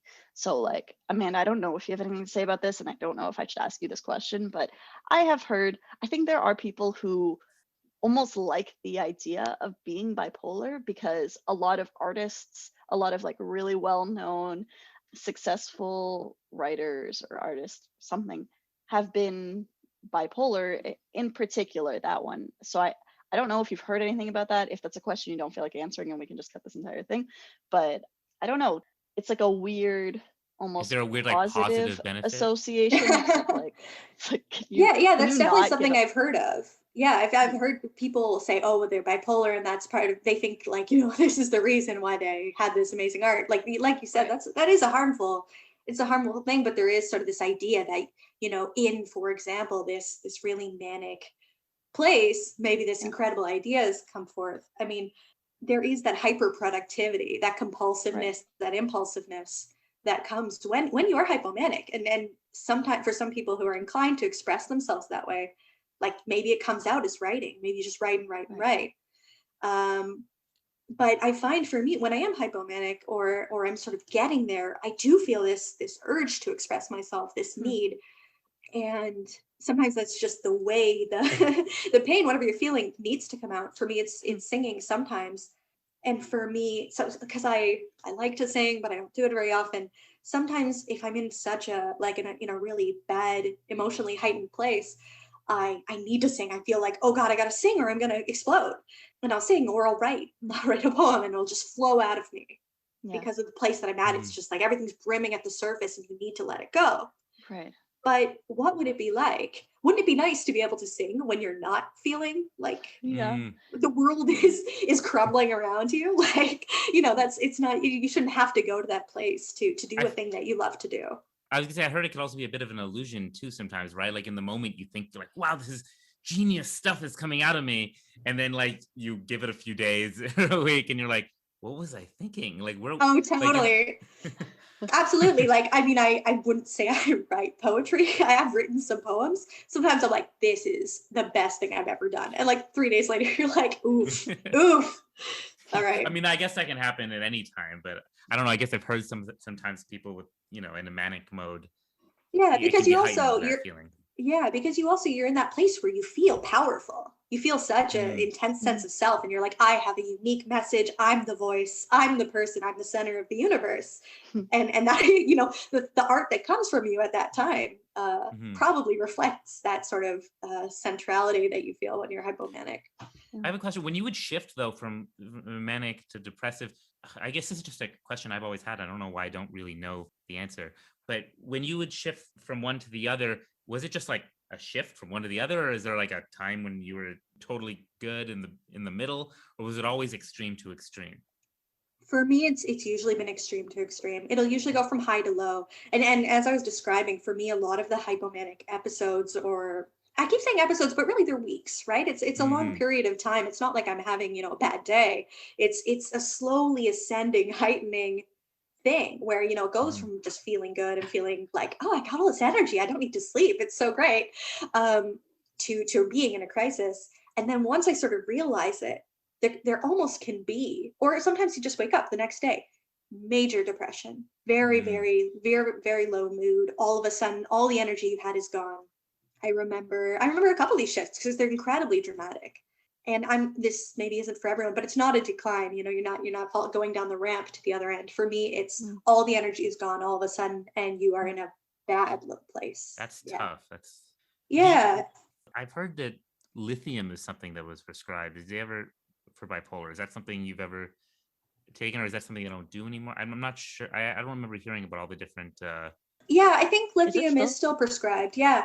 And recently you would have heard at the beginning when I was telling you about my evening medications, I did recently start taking an antipsychotic because, and rightly so, I have a psychiatrist right now as part of a family health team. So they take very, holistic approach on your mental health, was saying like, yeah, so I hear you saying the mood stabilizer is good, but you also told me that you had a really bad March, like last year, that you had a really bad month. So that kind of tells me that, there's parts that still need to be treated. And so he proposed an antipsychotic. I think they're called atypical antipsychotics. And it has sort of a sedative quality. Josh, when you were saying your friends sometimes say things make them sleepy, I think some antipsychotics have a really sedating quality for some people. I see. But yeah, to handle sort of lamotrigine, this mood stabilizer is more tended towards people with bipolar who generally experience more depression than they do the other end. So it did sort of leave room to treat the high end of the spectrum as well, the hypomanic and high energy deregulation as well. So here I am, I'm on both. It's been okay, a bit sleepy. I sleep in more now on antipsychotics. But both of these things were things I think I would have been afraid before to broach. Mood stabilizer, antipsychotic, both kind of scary if you if you really treasure your sense of, and of course this is part of where the stigma comes in, but if you really treasure yourself and you think like all these things, even all the craziness, all the things I've done, they make me. Yeah. It can be really scary to think like, oh, I'm going to lose these. But yeah. I wanted to know, Amanda, how has the pandemic, has it made things worse or things the same? Has that affected you in any significant way? Oh, baby. So it's been really challenging for someone who's not great at regulating her emotions, even with medications. I mean, it's incredibly stressful. And I was experiencing anxiety, prolonged anxiety like I never had before. And obviously these are unprecedented times. And so it's unprecedented levels of things to be afraid of. And I really never saw myself as a hypochondriac.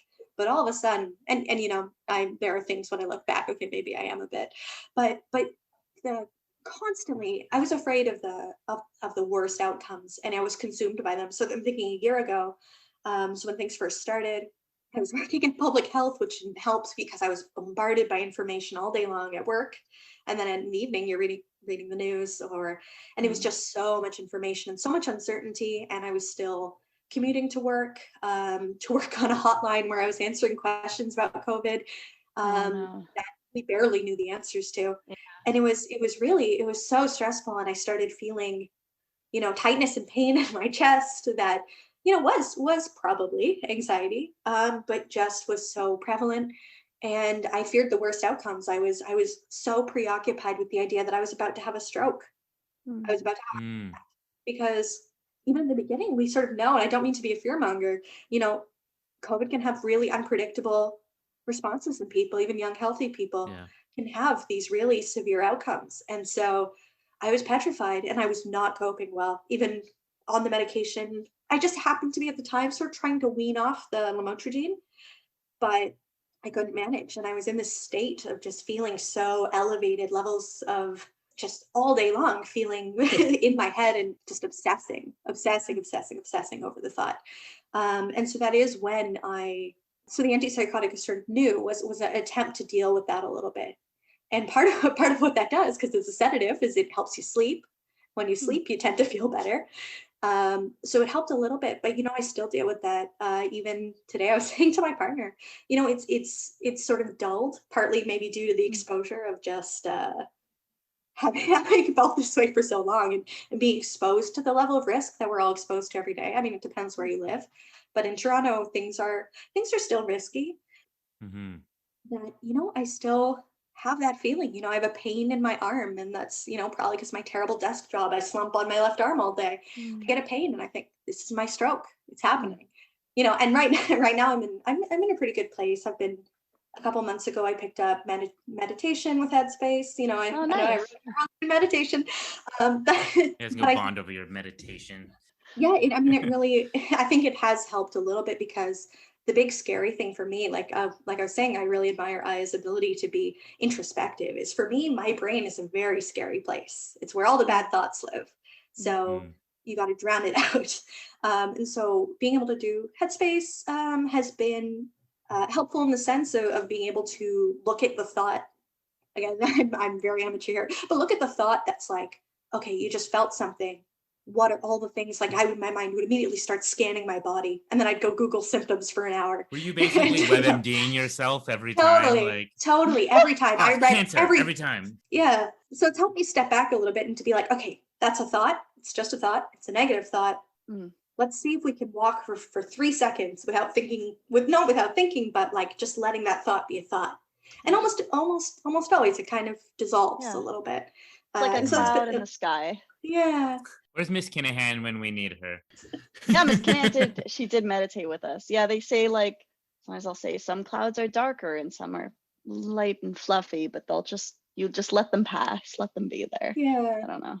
You know that every time I hear the word meditate, I see Miss Kinahan. Still? It's that tied together for me. Don't let Miss Kinahan define meditation for you. Not that I actually didn't dislike Miss Kinahan, other than the tooth fairy mishap, and it's pretty shitty that she called you Motor Mouth. I didn't remember that. I didn't remember her spoiling the tooth fairy. Yeah.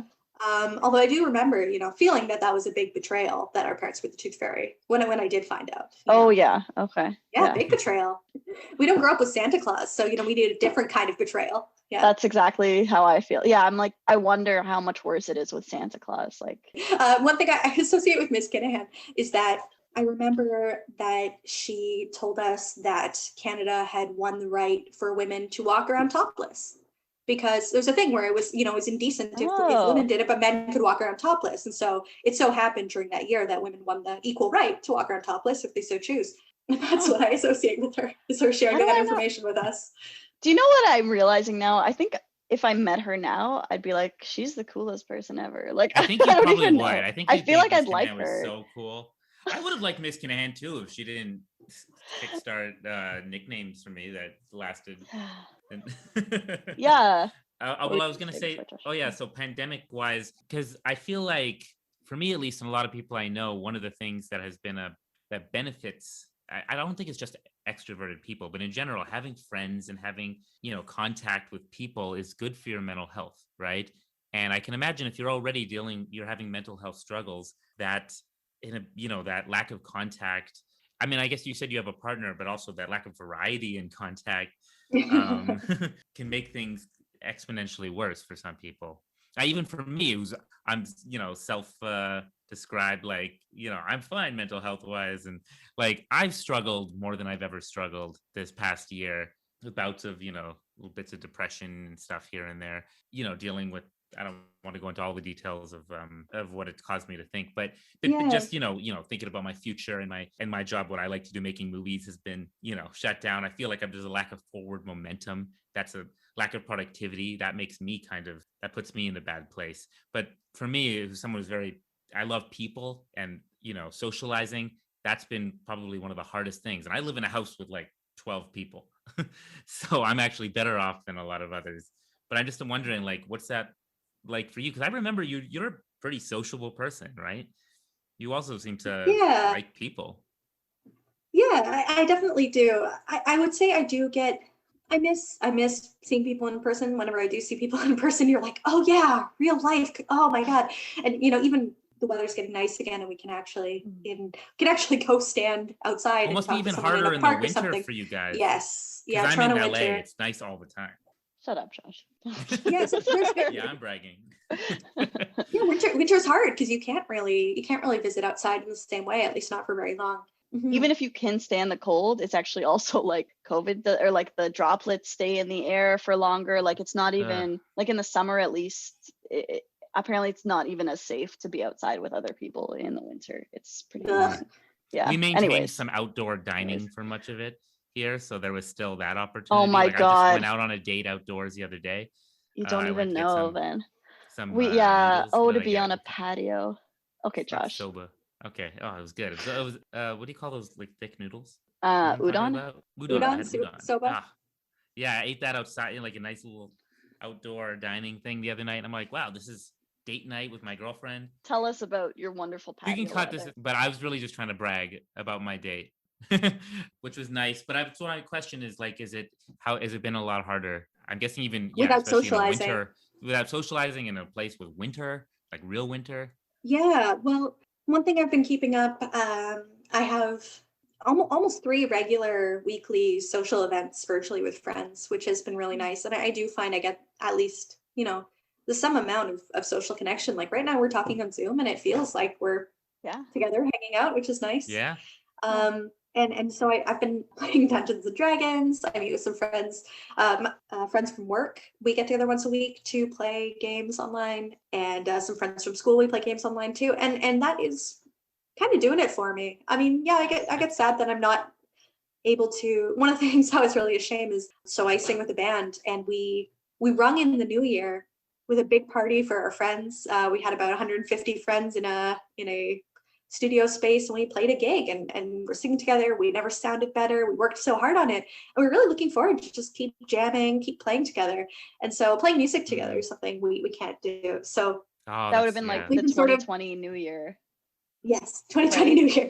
Yeah, yes, I'm assuming, not this one. Yeah, 2020 New Year. Yeah, and then it's a bummer. You're just So we kind of had this little prayer, which is jam in June. So hopefully June, whatever the circumstances are, whatever the circumstances are, that we'll be able to play together in some capacity. Maybe it's outside. Who knows? Yeah, hopefully that'll be soon. You mentioned, this is maybe one of the last things to bring up, but you've mentioned now your job kind of in passing a few times. But I just wanted to ask you, like, what do you do, and how did you start doing it? Like, but I lost you at around university time to knowing, we split off literally to different cities. But you said you're an engineer, but that's not exactly what you're doing right now, right? It sort of is. So I went to school for engineering. I went into a field called industrial engineering, which is particularly about applying different types of sciences to improving systems. So it comes from, I always do a terrible job explaining this, but basically sort of the science of improvement is a lot of it. And that ends up being a lot of math, some of it's computer science, some of it's psychology, actually, because human factors, the way our bodies work, the way our minds work, translate into the design of work. So a lot of the jobs that I've had have been in the healthcare industry, which is sort of unusual, but you're applying engineering principles. So you're looking at the processes of how we care for people. So even though industrial engineering has its basis in manufacturing, where you're cranking out widgets or some sort of product, and you're applying, okay, how do we optimize this? How do we get as many? How do we get them to high quality? What I was saying before, Six Sigma, it comes from that. So how do we ensure high quality? So there's been a lot of interest in the last 4 decades, probably, of applying that manufacturing mindset to the service sector, for better and worse. I think we're seeing a lot now of some of the casualties of that, of treating people like they can be improved the way that comparable machines can be improved. But sometimes, if applied humanely, we can do it well. So, for example, in a hospital, it's about helping reduce the kinds of errors that happen. So people fall in hospitals, and if they come to a hospital and they're already not well and they fall and suddenly they break a hip, now they're more hurt than they were when they came in, and that's obviously not what you want. So it's trying to have a look at the processes and the way we deliver the service to reduce adverse events, or improve the experience. So how do we make just the experience of being at a hospital better? Do you work at a hospital? I don't. I used to work at a hospital. So now I work for public health, which is a government job here. And it's the same idea that we look at. So I've been deployed to the COVID-19 response. So my job as a quality improvement specialist, as it's called, it's not strictly engineering, in that a lot of people who have this job at public health are not engineers, But the idea comes from engineering. It comes from this same idea of looking systematically at processes, at the way we deliver care, the way we respond to COVID-19, and apply some of these things we know about how people work to do it better. And in COVID, in a big city like Toronto, we're dealing with a lot of volume, a lot of cases. How do we make sure that we get to everyone? How do we make sure that we provide the best possible You're working on effective efficiency. interventions? Yeah, efficiency, Like effectiveness, optimizing things like kind that. of. Okay. Yeah, that's it. It's really interesting. Well, Yeah. do you also do You're you so so smart. you're kind See, of you're still so smart. yeah, it's, engineering itself is She still has the up there as one of pigtails, the but things to do. she's pigtail And you're genius, working yeah. in public health, which is, I mean, clearly you're good at dealing with that kind of stuff. So I don't know. I think it's really Yeah. cool that you're doing that and you're helping people. Yeah. Yeah, and it is, I have this, maybe it comes from the hypomania, maybe it comes from this sense of that I'm important and I can make a change, and I can change the world. I don't know if that's just hypomania. That's you totally can change the world, obviously. Like that's not hopefully that's not a Yeah. mental disorder to feel like we can change the world. Yeah. So I like working in jobs, but they are taxing. They're taxing in a way that maybe sometimes I think, okay, if I wasn't working in this field during a global pandemic, maybe I would be feeling a lot better right now. But it also, it's still something I believe in. So at risk of talking too much here and saying one last thing, that Aya is gonna murder me. But okay. I was gonna say that one of my favorite experiences not long ago was you acted in a movie. Like this is again, this is very recently, like a couple of years ago, right? Because I was making a series on these 4 what's known as the cluster B personality disorders. Because again, I'm not. It's not really from my own. I've always had like an interest in mental health and psychology and things like that, but not necessarily because I've dealt with mental health issues, myself. But my dad was a forensic psychologist, and he worked at a mental hospital. And I just even remember, like, when we were in elementary school, like, take your kids to work day. Everybody went to like, I don't know where your parents worked, but I don't went know to how the many. Children's Aid Society. Okay, where my mother was working. Yeah. So where did you? And I was already at work. Just went to school. No, I actually went with my dad. I'm pretty sure I went with my dad to like he fills up pop machines, which I do now. By the way, you're saying pop machines, right? In America we don't say soda pop, machines, or at least where I live. Sorry. So no, I have to remember. I forgot. Soda machine. But yeah, so I went to I remember even from early on, like seeing a mental hospital. I went there for Take Your Kids to Work Day, and like there was no other kids there that day. There was like maybe one other kid. I just remember being like, should I be here right now? And that was my idea of mental health, was like this mental hospital with the most extreme things going on, and I didn't used to understand, but anyways, I got really into it, and I took psychology, as and neuroscience, and mental health became like an interest to me as well. So I ended up making these 4 movies about the cluster B personality disorders. So that was Antisocial Personality Disorder, which is Psychopath for a Day was the movie. There was Nick the Narcissist, Borderline Bill, Borderline Personality. And then there was Attention Whore, which was about histrionic personality disorder. And that's the one, Amanda, that you acted in. And I don't know, it was just so cool to like, I remember, I think you were playing like someone with narcissistic personality disorder, right? You're like in a therapy session or something, people were talking about it. I just remember that was like one of my favorite experiences, really like connecting with you on that and getting to like do drama basically all over again with you as an adult. So yeah, that was really fun. And you brought in another childhood friend as well. So it was fun to, we're playing together. Yeah, Daniel Botner. Yeah. Hopefully we'll have him on sometime. I wasn't invited to this. Aya's really sore. She keeps, every time I bring this up, she's like, why am I not in this movie? I'm like, we shot it in Toronto. You were in London, but I just want to be invited. I'm happy to say no. I often say no. Just invite I remember me. how I invited you to all those parties at my house, and you always said this no. was revenge. I see. No. I see. No, but again, I like, you guys are close friends and everything, of course, but I was very happy to, obviously keep in contact with you, Amanda, and keep learning from you too, because we've had lots of, I think, interesting conversations and some of it about, mental health and stuff before. And I've learned a lot from you. I remember from our conversations, and that was one of the reasons I was excited to have you on, because I know we can learn a lot from you. Oh, thank you. Yeah. Thanks for coming on, Amanda. I guess is that our cue to start wrapping things up, Josh? No. You get to choose. As if I'm, yeah. I heard the after credits where it was like time for the segment things we wish we said last week. Oh yeah. We're gonna. Yeah. I'm gonna keep pushing that off. Josh, he suggested it, and then he's like, "No." I was like, I suggested it just to suggest it, and then Aya liked it, and I wasn't prepared. I think it's hilarious. I don't think that's hilarious because I don't think I ever have jumped on an idea so enthusiastically. I'm usually like, oh well, I don't want to do more things, but like with this, I was like, that's the best idea ever. And then he was like, I don't know if I want to do it. I was like, what the hell, Josh? Is like, does one of us always have to be kind of like a naysayer? Mm-hmm. I have like one random story. I don't even know if this is worth, but I just thought about it at one point. Amanda, do you remember? And apparently your little brother is one of our listeners now, or he mentioned. Oh, your brother. Yeah, Giddy, by the way, your brother was in my brother's class growing up. Everything was just so. Yeah, everything was close. Intertangled. Yeah. Intertangled, is that a word? Entangled. I just want to say your brother reached out about one of the episodes. I won't, go into details. I don't know what he wants me to say, but he was so sweet. He wrote like the nicest message about one of the episodes, and I love your brother too, your whole family. Yeah, and I should say, I did say at the beginning, as much as I thought when I was a kid that my family was the source of all my problems, now we're so strong, we're so bonded, we're so loyal to each other, we're all really tight after all of it. So I love you, family. Aw, yeah, no, that's really sweet. And I was thinking, because like this kind of tied into like our fun little mischievous escapades together, and also just remembering stuff about your family.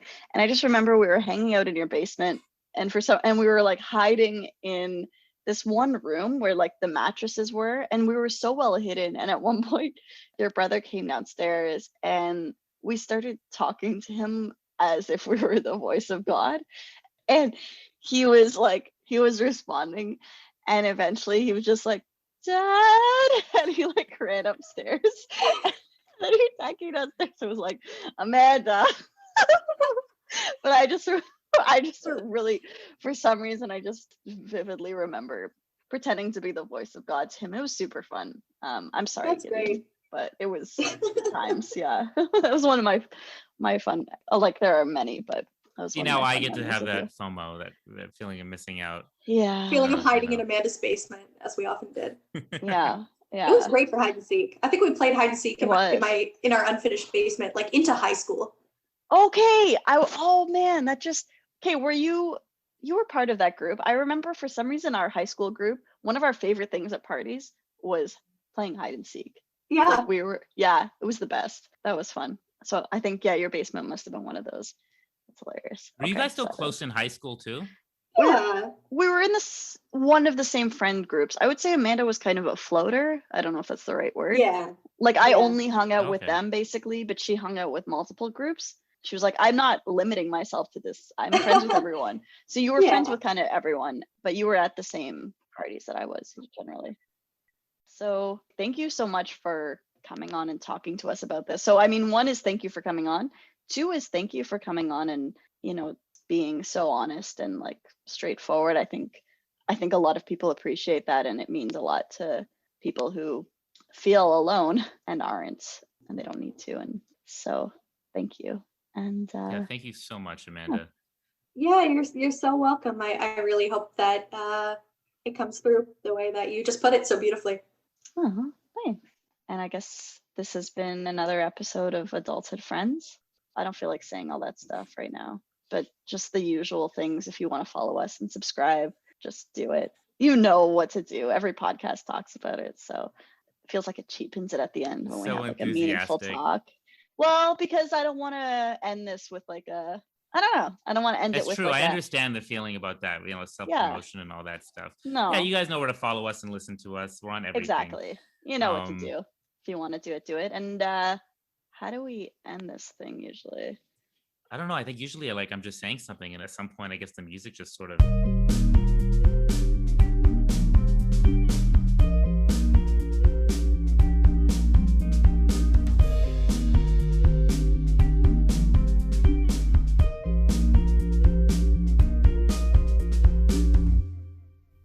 Guys, do you know what I forgot to say? What? We all worked We all worked at the library together. We did. Yeah, we all worked as pages at the London Public Library, Masonville branch, for most of high school. Yeah. Okay, because I remember I was thinking, okay, we went from, all right, we were all in high school together, and then we went off in our separate directions during university. But yeah, for years, like we all worked together at the library. Yeah. So that was Yeah, like a real great job. that's a real shared experience between all of us. It is. Yeah. Boop. Boop, boop, boop, boop, boop.